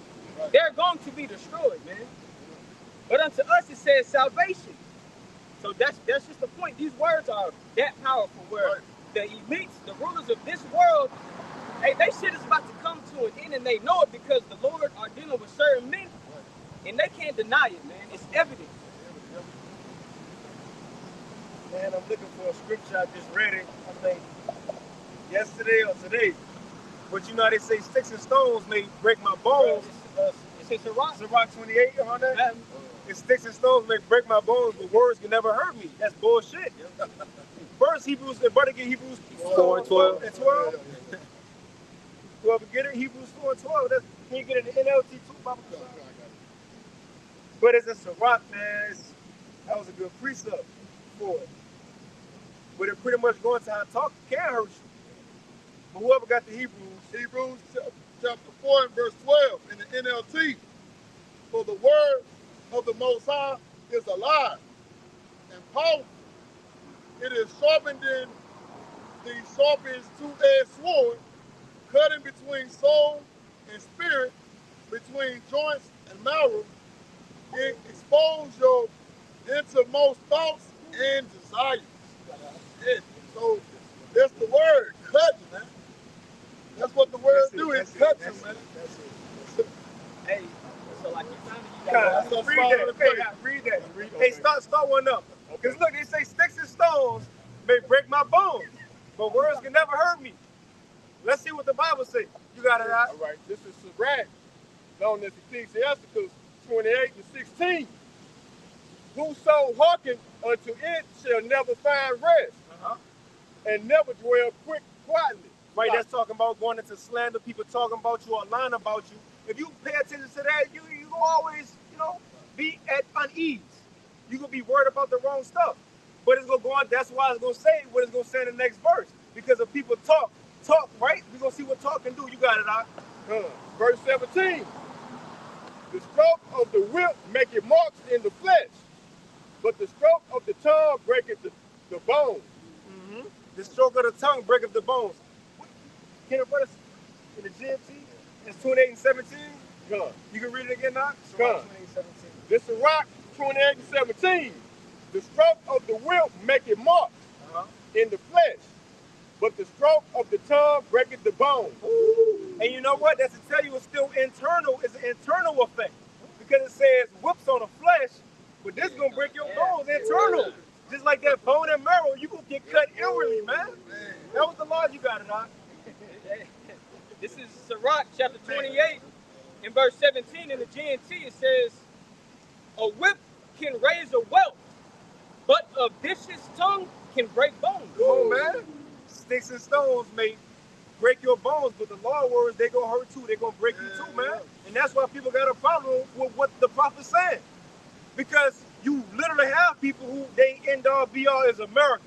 Make America great, I believe red, white, and blue, and stars, right? And when we say America gonna get destroyed, we hate this place, curses on it, the so-called white, they really feel some type of way. If you're an Edomite, you passing, and we saying this type of stuff, you a heathen, you feel some type of way. When we get on niggas and Mexicans, and you passing, you gonna feel some type of way. Or if we talking about judgment coming, you gonna think about that, man. And to prove that, like, when we see a nigga coming up against the truth, we feel some type of way. Man, we like, man, you know, so yeah, trust me, we out here boldly. They don't want to hear that. Not good old America, that be good old boys. Nah, hell no. They don't want to hear us saying that your kingdom don't win. We ain't gonna do it. We ain't gonna do it. We're gonna do it. You know, we start getting calm and get mad at that shit. Yeah, appreciate it. I got one. This is Hosea chapter 6 and verse 5. This is how it takes place. You took it out my Now this Hosea chapter 6 and verse 5, it says, therefore have I hewn them by the prophets. I have slain them by the words of my mouth, and thy judgments are as the light that goeth forth.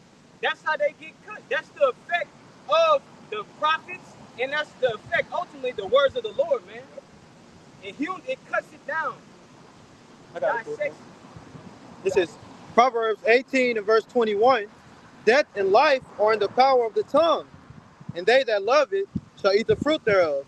I'll read that in the NLT too. Proverbs 18 and 21. In the NLT it says, the tongue can bring death or life. Those who love to talk will reap the consequences. Hey, just how we prophesying the downfall of this kingdom, man. We prophesying the death of America, you know, Babylon the Great in the scriptures. Y'all got it.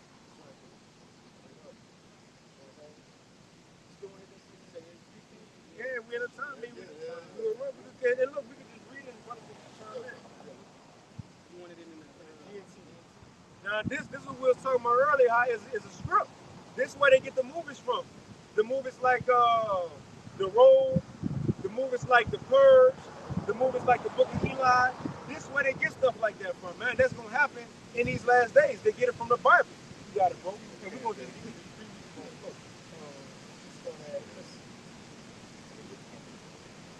let's start at 5. This is 2nd Esdras chapter 16 and verse 5 in the GNT. I am sending disasters on you, and no one can stop them from coming. Can anyone stop a hungry lion in the forest? Or put out a fire that is burning in straw? Or turn back an arrow shot by a strong archer? When the Lord God sends disasters, no one can hold it back. And that's the time we're in now. You know, Americans are like to say, they like to pray everything away too. Yeah. You know, they like to pray everything away. We ain't in the time of Nineveh no more. You know how they fasted, so on and so forth. We ain't in that time. The Lord about to show no mercy. It's in Jeremiah 51 how it says, you're going to seek out we would have healed Babylon, America, but America can't be healed. No bomb. Nothing can be done to bring back the Most High to show mercy to the nations of the world. It's done with. You know what prove it? Daniel the 2nd chapter. They was given a certain time to rule. After that, it's done with. You got it. You got a question, bro? You got a question? They say you're being a waiver. Okay, that's what's up. That's what's up. You just moved to Louisiana? No, I'm Jewish. That's why it got my attention because I'm Jewish and I saw that and thought it was interesting. Okay. So is this like a service? Right. Yeah, we here to, well, that's what we here to do. Prophesy and tell our people that we are the Israelites. So-called blacks, Hispanics, and Native Americans as we would know it today, and that's according to prophecy out the Bible. That's according to prophecy. We're not here just waking up just saying anything that's in the Bible. That's what we read. You know, we got proof that we're the people of the Bible. You know, by way of prophecy. We got a lot of proof. You know, for example, it was said that in the last days we was going to be in captivity. We wasn't going to be in the land. The real Israelites would not be in the land of Israel right now in the last days. That's the point of the Messiah coming, who the world ignorantly calls Jesus. His name is Yahweh. That's the point of him coming to get his people from captivity and bring us back to the land. But that's just an example of what we are here to do, prophesying to our people. It's mainly the so-called blacks, Hispanics, and Native Americans, but I'm going to say this. We have been scattered for hundreds to thousands of years as Israelites. So we look like all nations. So it's not a black movement. It's not a Hispanic movement. You got people who look like you. Well, you look, like us. You from, but you can look like a white person or whatever. You could be an Israelite. It's all by the blood. So we here to push our people, tell them they're Israelites, not Negroes or Mexicans, and also we here to prophesy the downfall of this current kingdom, which is ruled by Esau, Edom, the Edomites in the scriptures, which today is known as the so-called white man or Caucasians. And also, along with the nation of Edom, the rest of the nations, which we ain't got the other side, but the rest of the nations, they about to lose their rulership too, which they, been having by way of these governments, But that's what we're here to push. Tell our people we're Israelites and prophesy against the heathens. And tell them our Lord, Yahweh Shai, is about to come back. You want to say something else? What compel you to stop by here? Just got my attention, the name. Okay. But it's very interesting. No, you good. Is there a problem? But we can, No, you good, man. We can continue. If you want to kind of, I'm listening. Would you say you was Jewish, though? I am Jewish. Okay. And you say you from Venezuela? Yeah. Okay. That's what's up. You converted? Or you No, Jewish? no, my family is Jewish. On your father's side? Yeah. So on my mom's side, they're Jewish. My dad's is Venezuelan. So you come So on. I'm mixed. Yeah, he says father is Venezuelan. Okay. My Your dad's line Venezuelan. goes by your father's line. Well, my mom's side is Jewish, but my dad's is not.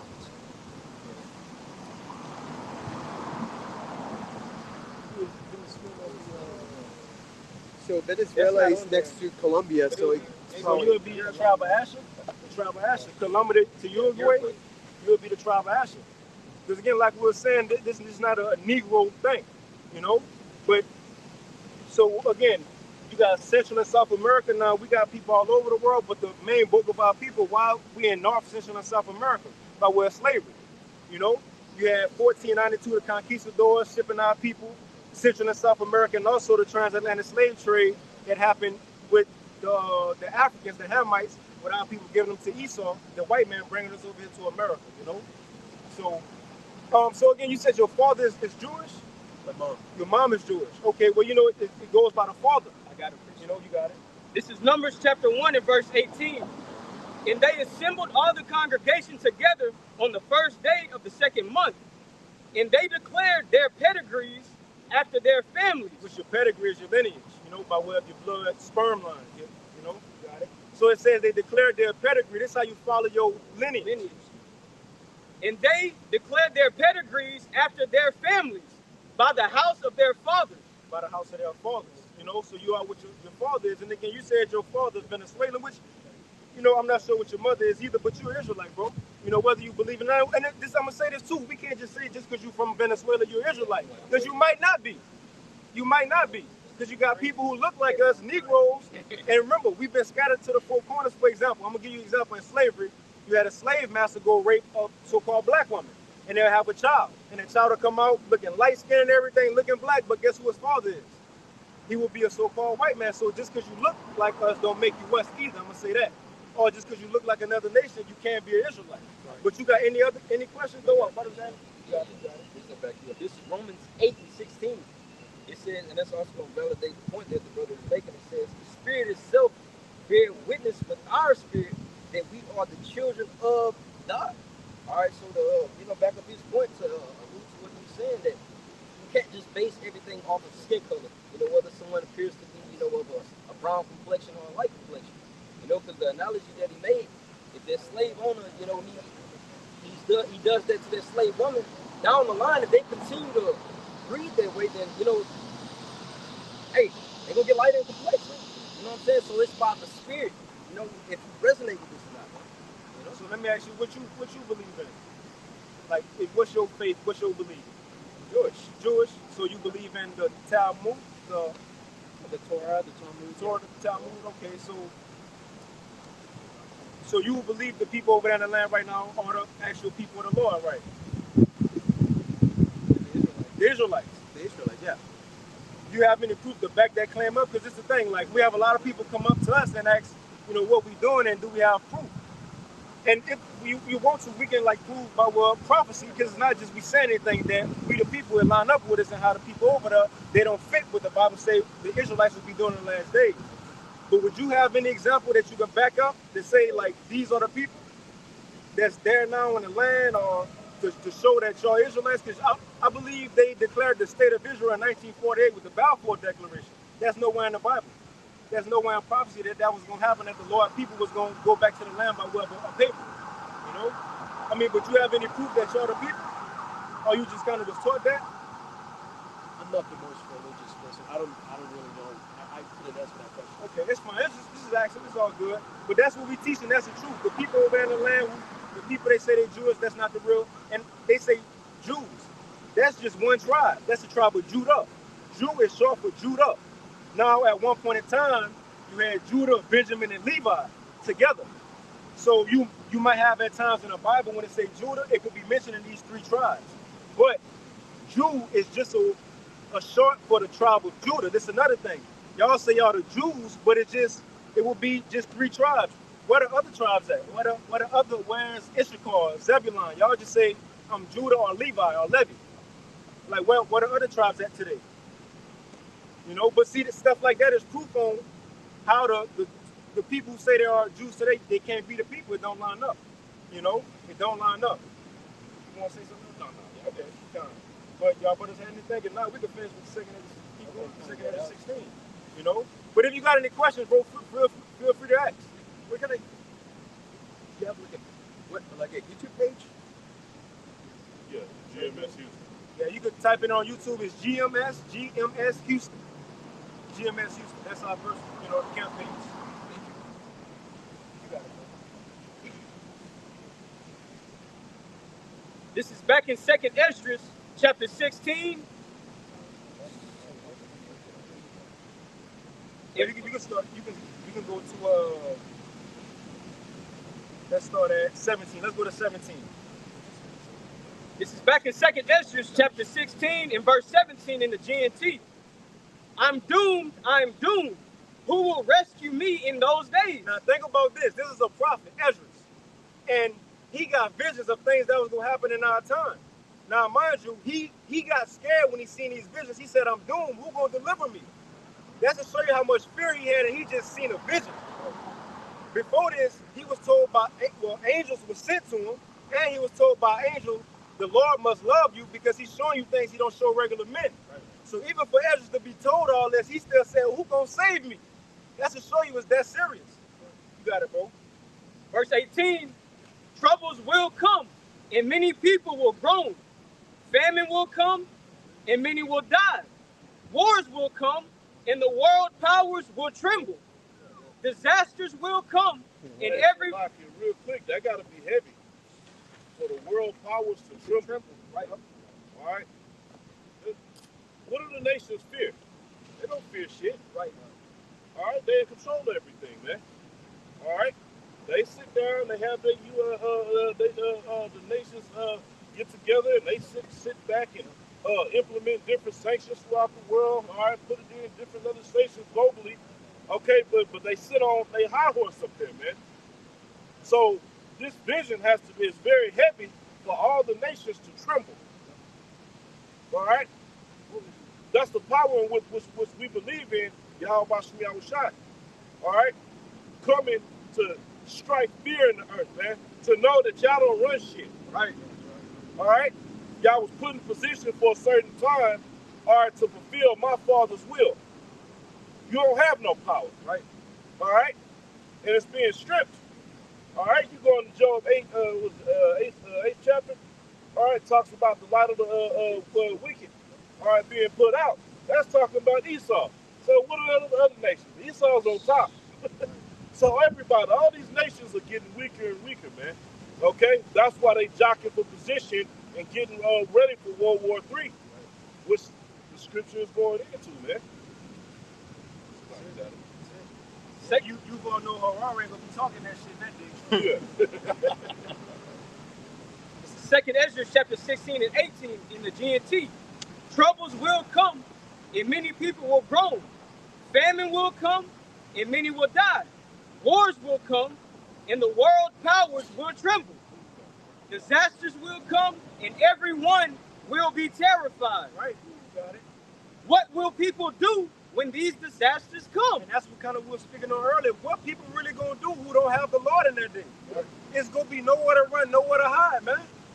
And it is a specific way of serving the Lord. It ain't just because you believe in a higher power. You can't just say Jesus, God, Jehovah.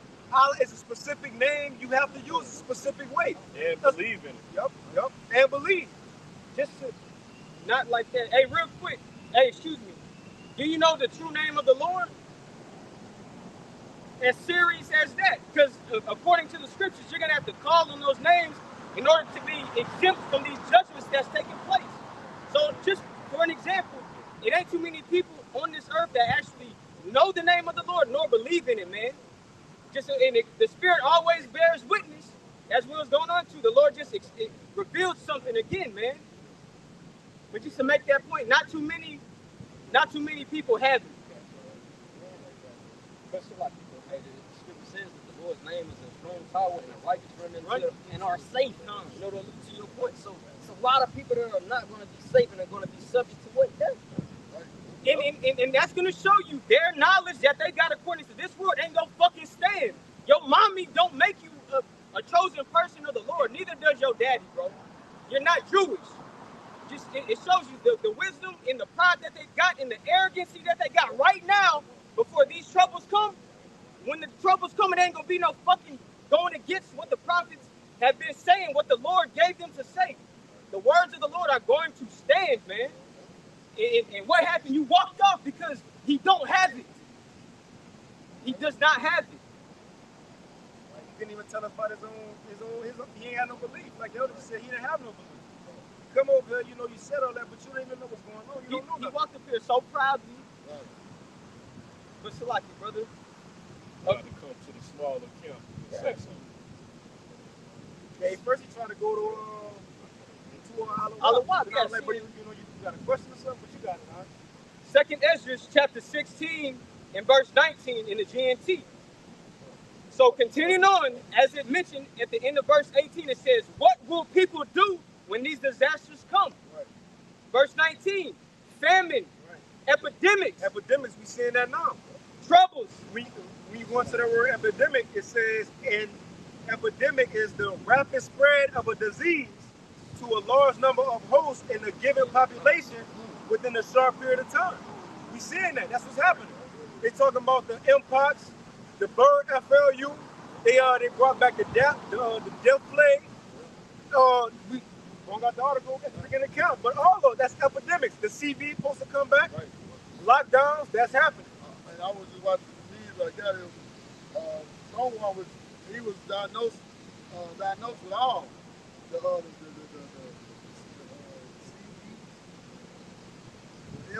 Oh, like multiple. Yeah, I seen that. He had all of them. Bro.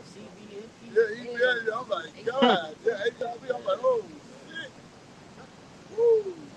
A lot of people, that's what that juice calls. So it makes sense that they go be telling a lot of people you got all of them. Right. Lockdown is like everybody getting multiple. Right, yeah, they get multiple. Yeah. Verse 19 again, famine, epidemics, troubles, and suffering. It says, and suffering are sent to punish and correct people. But in spite of all this, they will not turn away from their sins. They soon forget their punishment. And that's what we've been saying. Remember, like when CB came, people were scared and, this is the end of the world. Repenting, people, started the Sage, the Palo Santo, doing all that. But soon as it went back, happy hour back, they forgot about it. Stadiums packed. Yep. Concerts again. Well, You know what that's likened unto? Contractions. A woman in a hospital. Right. When that contraction comes, she in pain. She's grabbing her husband and crying and sweating. But then when it go away, she back watching TV for a little bit until it come back. Well, the next contraction about to come, man. Yeah. And another thing too with the contractions, the thing about that is they get strong after time. They get stronger, then you get that break. And it builds up, so it's gradualism. So all in all, it's coming towards something big. You know, so we have something that happens, retracts, all to what? The destruction of this civilization, to the deliverance of the Israelites, and the return of our Lord. So all these things are happening, you know. Yeah, you said the key word, gradualism. Because what they was doing, they used that as a test run to see, all right, what would these people do? What would they take? Let's use that word. What would they take in order to get back to so-called normalcy? And also, they tongue fall on themselves. Remember that devil, Bill Gates said, and that the person, the thing in the first place, said this one's going to be, Get him. they're going to feel his spirit. Remember his wife. Him and his wife looked at each other like this after he said the first one was like a test run. Yeah. But this next one is going to get him, and they both did this. That's how they You did. seen that? You ain't They seen looked at that? each other. You seen that? Bill Gates and his wife, they were sitting down for an interview. They asked him about CV. And he said, well, that one was just a test run. Right. But this next one is really going to get him. And him and his wife did this. So come on, man. Devil, man. Devil. They know it. They know it. It ain't no coincidence he burned up all the farmland and all that, man. Yeah. And the most I put the spirit in that devil to say that, man. Long tongue falling, that's prophecy, man. These devils, they let you know, hey, y'all born with it. Like, they know what we're But you know what that's going to backfire? You know what that's going to backfire? Them sending stuff is going to get out of hand. That's why the power's going to stand and fill. Just like with Pharaoh. Remember Pharaoh Egyptians was doing all the little stuff to keep up with the miracles? To make it seem like it wasn't that important. Eventually it's going to get out of hand where they going to be in fear. They ain't going to better control nothing either. Their family's going to start getting these diseases. They going to start dying. So all kind of stuff going to start happening, man. You know? You got it, all right? Second Ezra, chapter 16, in verse 21. Verse 20. In the GNT it says, but in spite of all this, they will not turn away from their sins. They soon forget their punishment. The time is coming when food will be so cheap that people will think a time of peace and plenty has arrived. But then disaster will spring up everywhere, wars, famine, and great confusion. Right? Right now, while you can go in the store and get you a gallon of milk with no problem. You know what I mean, it still went up, though. It went from it's like $5 now for a gallon of milk. That's still a lot, but yeah, well, they can go to McDonald's, go to Jack in the Box and get something to eat and mix everything cool. You can afford gas because hyperinflation is going to come to this thing too. They're going to come. So right there, they ain't tripping. And until this day, I can witness and saw they complain they struggling out. So imagine when the hyperinflation come and all that hit, they barely making it out. Why it's cheap on the earth? So yeah, man, they're going to even get worse. Yeah, you look at it, it's crazy when we say, don't be surprised if you see a case of water for over $100, or a loaf of bread for over $200. Or when you walk to the store with $100 and you leave, come back an hour later, that motherfucker $200. Hey, because the brother brought out the Counting Kings when the famine came, they were buying a donkey's head for silver. Right. Like, so the prices of shit that shouldn't even be that expensive, it was that expensive. Right. Buying pigeon shit for silver and stuff, come on, man. But going back to the scripture, 2nd Ezra 16 and verse 21 again, it says, the time is coming when food will be so cheap that people will think a time of peace and plenty has arrived. But then disaster will spring up everywhere, wars, famine, and great confusion. And we said we on the threshold of that. You know, the threshold, you got the door and the bottom where that's the threshold. We right there. Right there. And the beauty of it is deceived that the deceiver are his, man. Okay? The chaos that Esau's going to bring is the Most High's chaos. In order for his prophecies to be fulfilled, this chaos has to come, man. So he's putting it in this devil's mind to put these plans in place, okay, to create this chaos, man. Elsewise, the scriptures won't be fulfilled. We won't have Egyptian and said against Egyptian. Okay, so you read with Isaiah 19. Okay, all right, you won't have those in the same household going at each other's neck. There's no famine and chaos in the streets, man.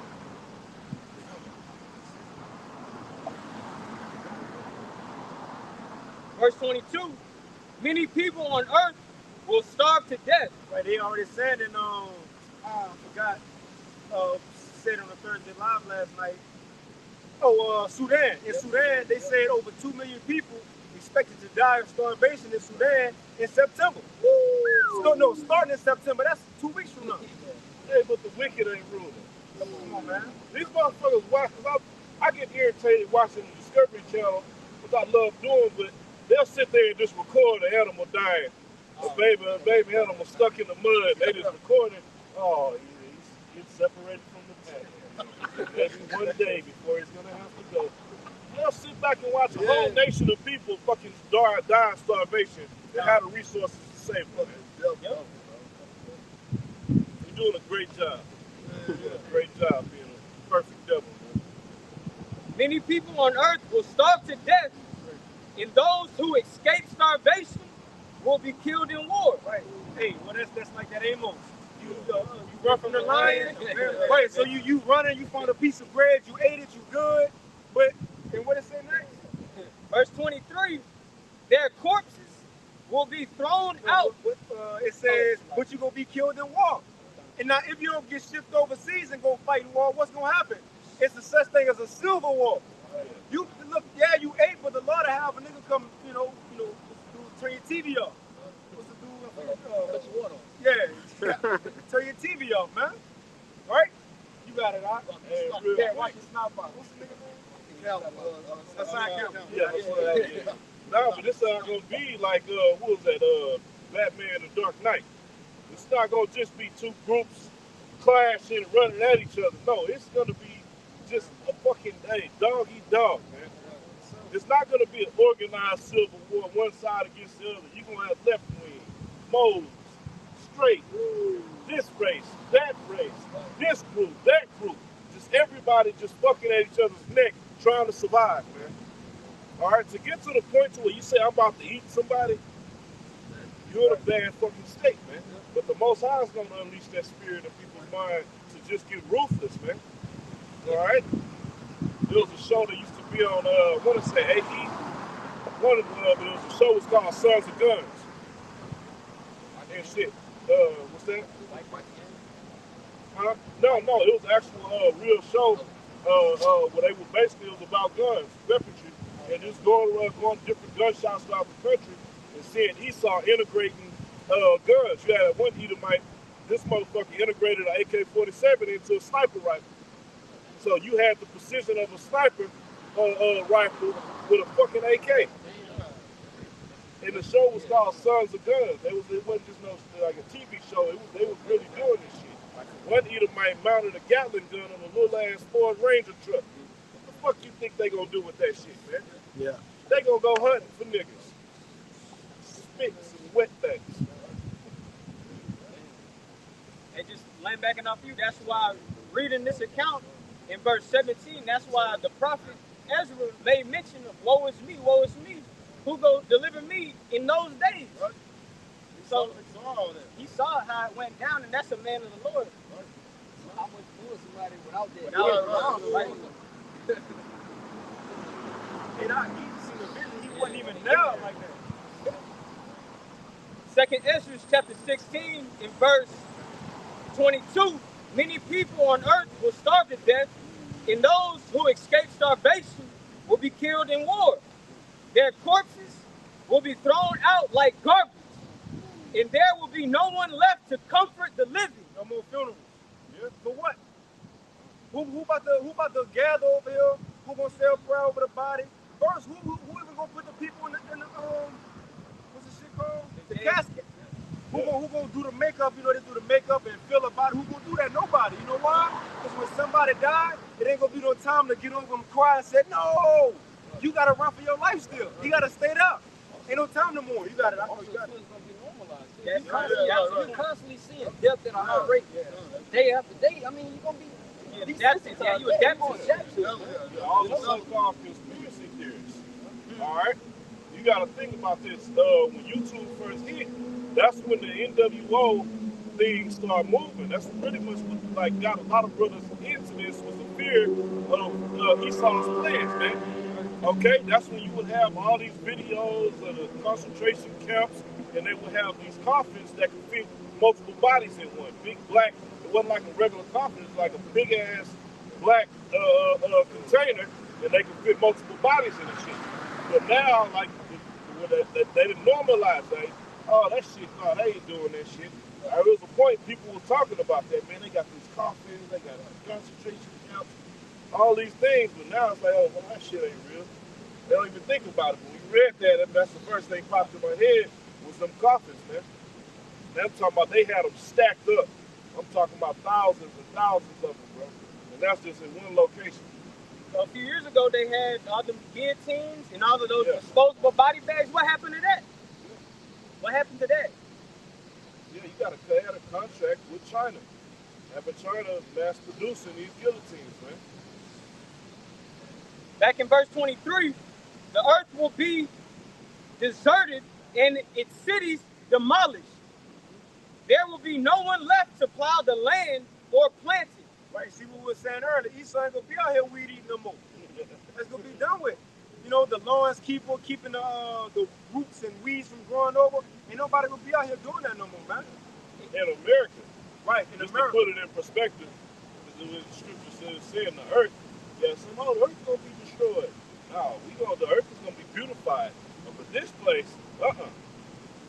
And like you made mention earlier, just with the lockdowns, whenever the agriculture wasn't getting its proper maintenance, what you start seeing? Wild animals come up in the cities. That's why, look, you can't run from the judgment that you're reading about. It is going to come to a point where you ain't going to see a lot of people. It's going to be animals in them desert places. And what, they just going to be there to take pictures? You're going to be fed to them animals, man. 2nd Ezra chapter 16 and verse 27, in the GNT it says, and a person will long to see the face of another human being or even to hear another person's voice. Only...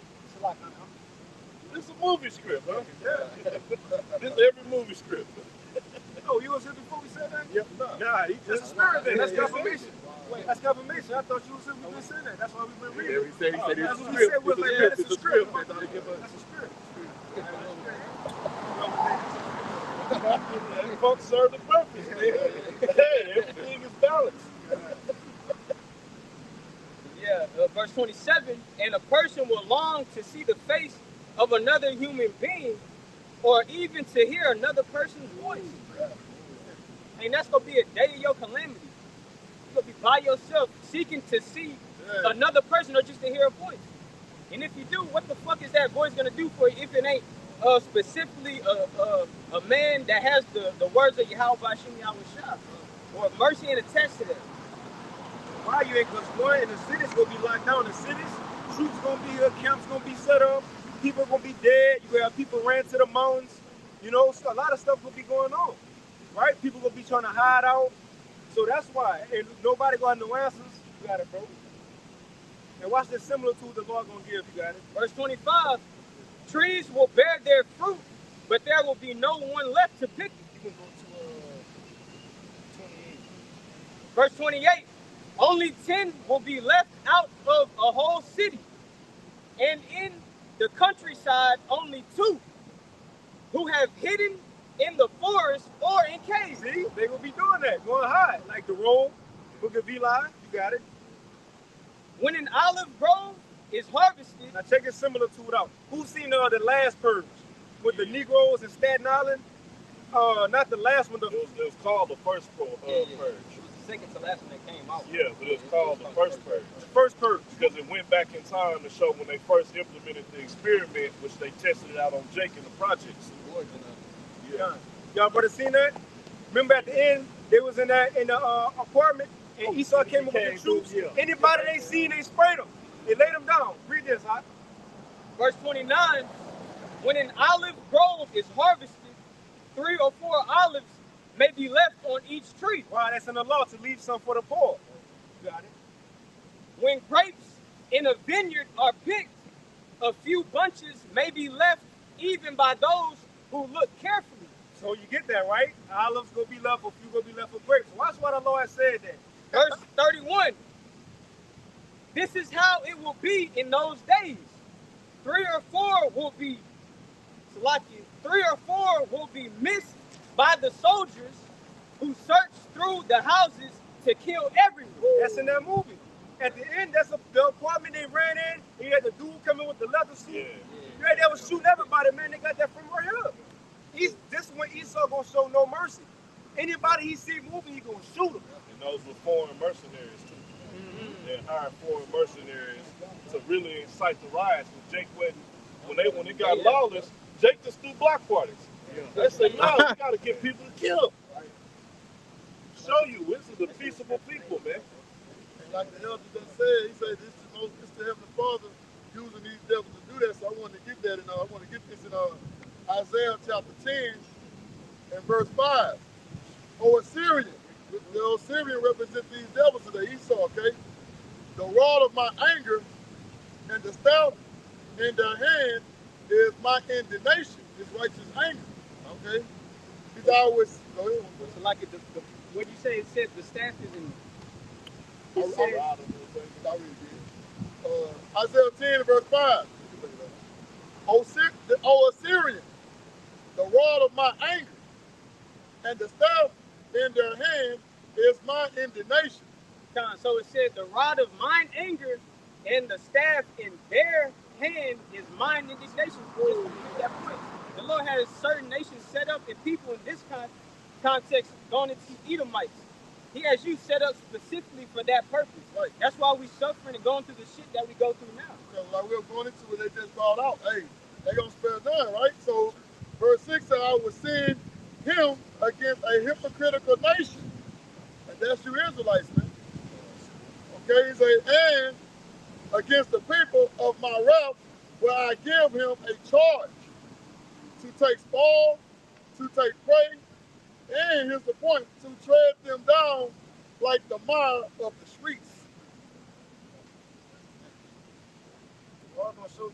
This is the Lord last time to judge his people forever. Right. So he gonna show them. Because you know what? The elect giving their sacrifice now to get the kingdom. The 2/3 they ain't giving no sacrifice for the law, so he got to sacrifice them. He got to judge them, put them through all kind of hell, so they can get to the other side. Right. You know, you got to go out. There's the second chapter where it says, "Ready your mind to the reward of the kingdom." You want it? No. Second Ezra chapter 16 and verse 32. Hey, but y'all brothers actually said, and the elder confirmed it. It's a movie script we read. He wasn't even here. Verse 32, it says, the land will be left empty. The fields will be overgrown with briars. This way, Ishapal coming out with his weed and shit, cutting grass. The roads and paths will be covered with weeds and thorns, because there will be no sheep to graze along them.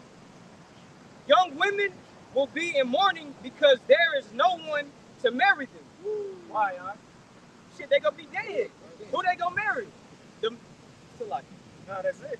Yeah, it ain't gonna be no young men around here left like that. Right. Remember, they going. A lot of them gonna be drafted. Right. A lot of them gonna be going. Guys be going over there. Yeah, a lot of them gonna be going to get drafted, and they ain't coming back home. Over there in Jehoshaphat, over there, man. Hey, Jehoshaphat, they gonna be judged over there. They ain't coming home, so that's why they gonna be free men. And the niggas out here gonna be getting judged.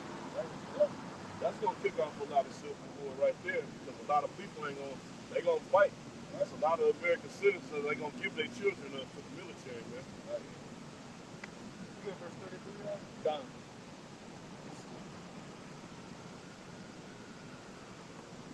Okay, you got it. It says, wives will be in mourning because they have lost their husbands. Daughters will be in mourning because there is no one to help them. So wives gonna be crying because their husband ain't there. Daughters gonna be mourning because their father's not there. You got it. You know what that reminds me of? Isaiah 13. Yep. But a man should be more precious than the golden wedge of unfair. Verse 34, all the young men will be killed in the war. They go see, a lot gonna get drafted, and if not, they're just gonna die during the skirmishes in America. But they gonna be, but a lot. It says young men. That proves this the military men who gonna get drafted too, though, because that's young men. That were aged 19, 18 through 24.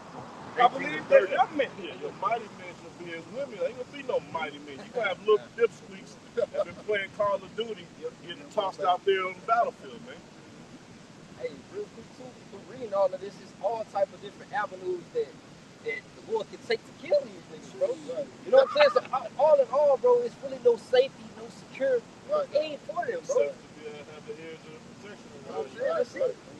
You got one in Sirach 36. It says those who escape all these plagues. So if you get through all the 6 troubles, it says show the flaming fire devouring the missiles.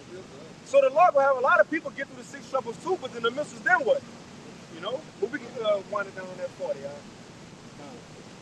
Verse 34 again, it says, all the young men will be killed in the war, and all the married men will die in the famine. So see, if a father ain't going to war, he gonna die by something anyway.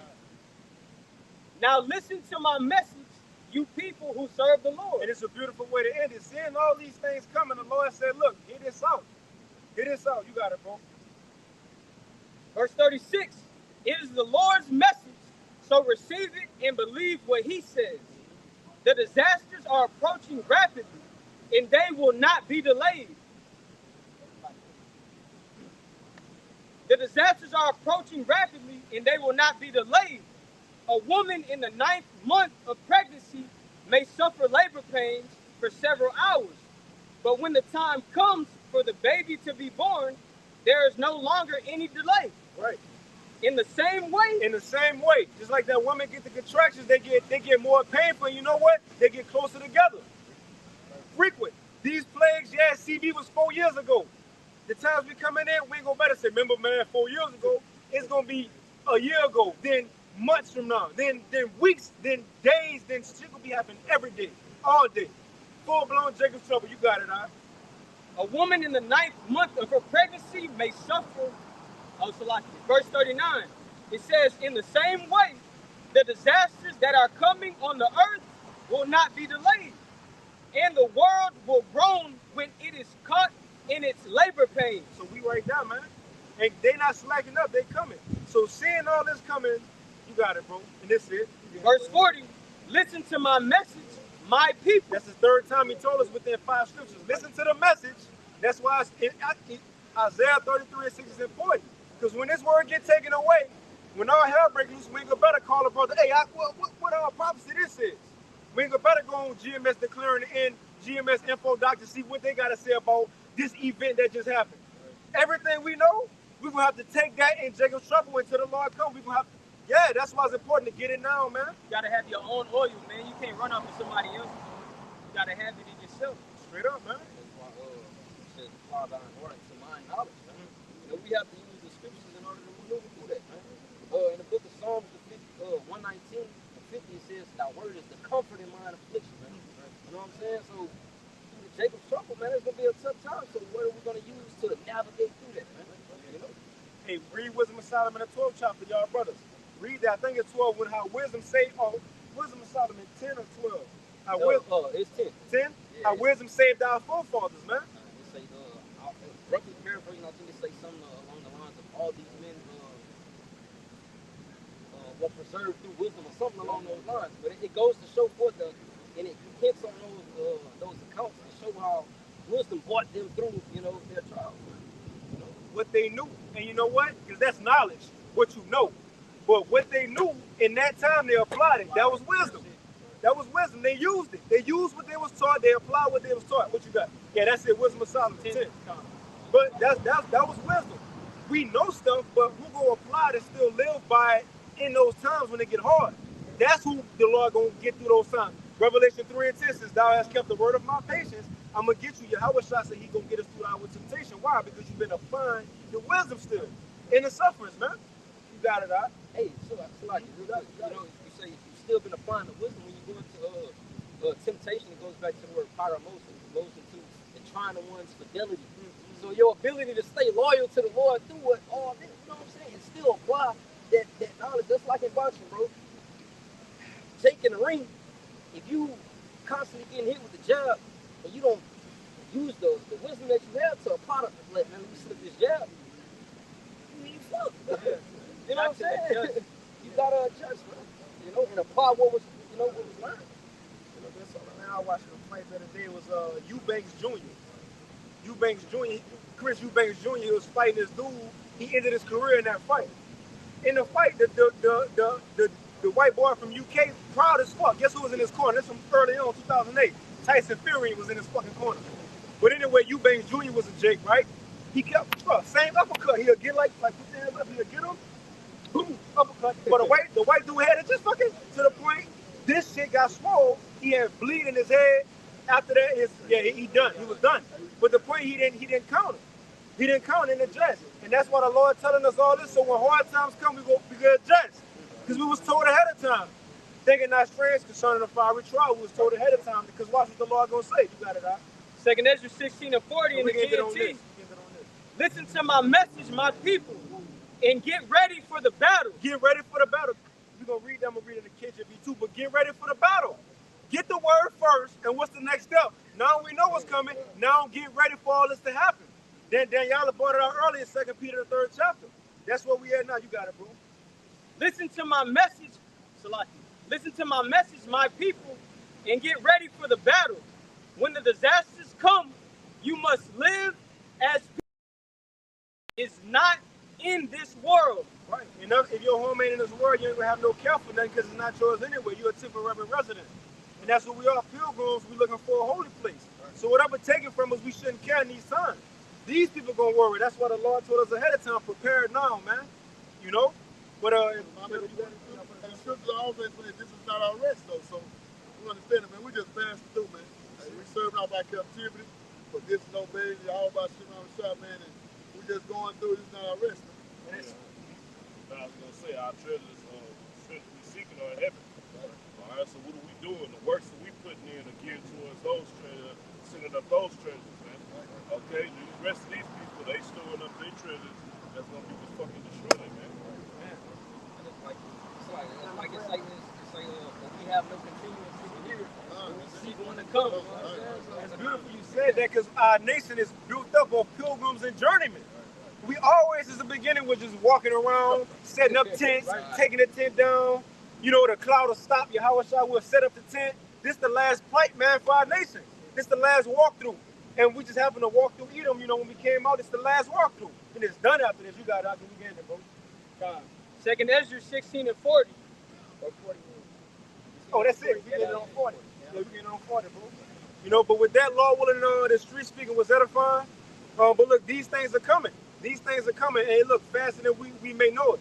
You know, so Lord willing, we prepared and you know, able to endure through those times. But we want to give all praises once again unto Yahweh, Ba'ashem, Yahweh Shai, Ba'ashem, Kakadash. And double honors unto the apostles and elders of Great Millstone. And peace and blessings to all you Akim out there who pushing this word with all truth and sincerity. And as well as all you believers out there who believe it on the gospel. Keep fighting, keep pushing. We're almost out of here. Shalom. Shalom.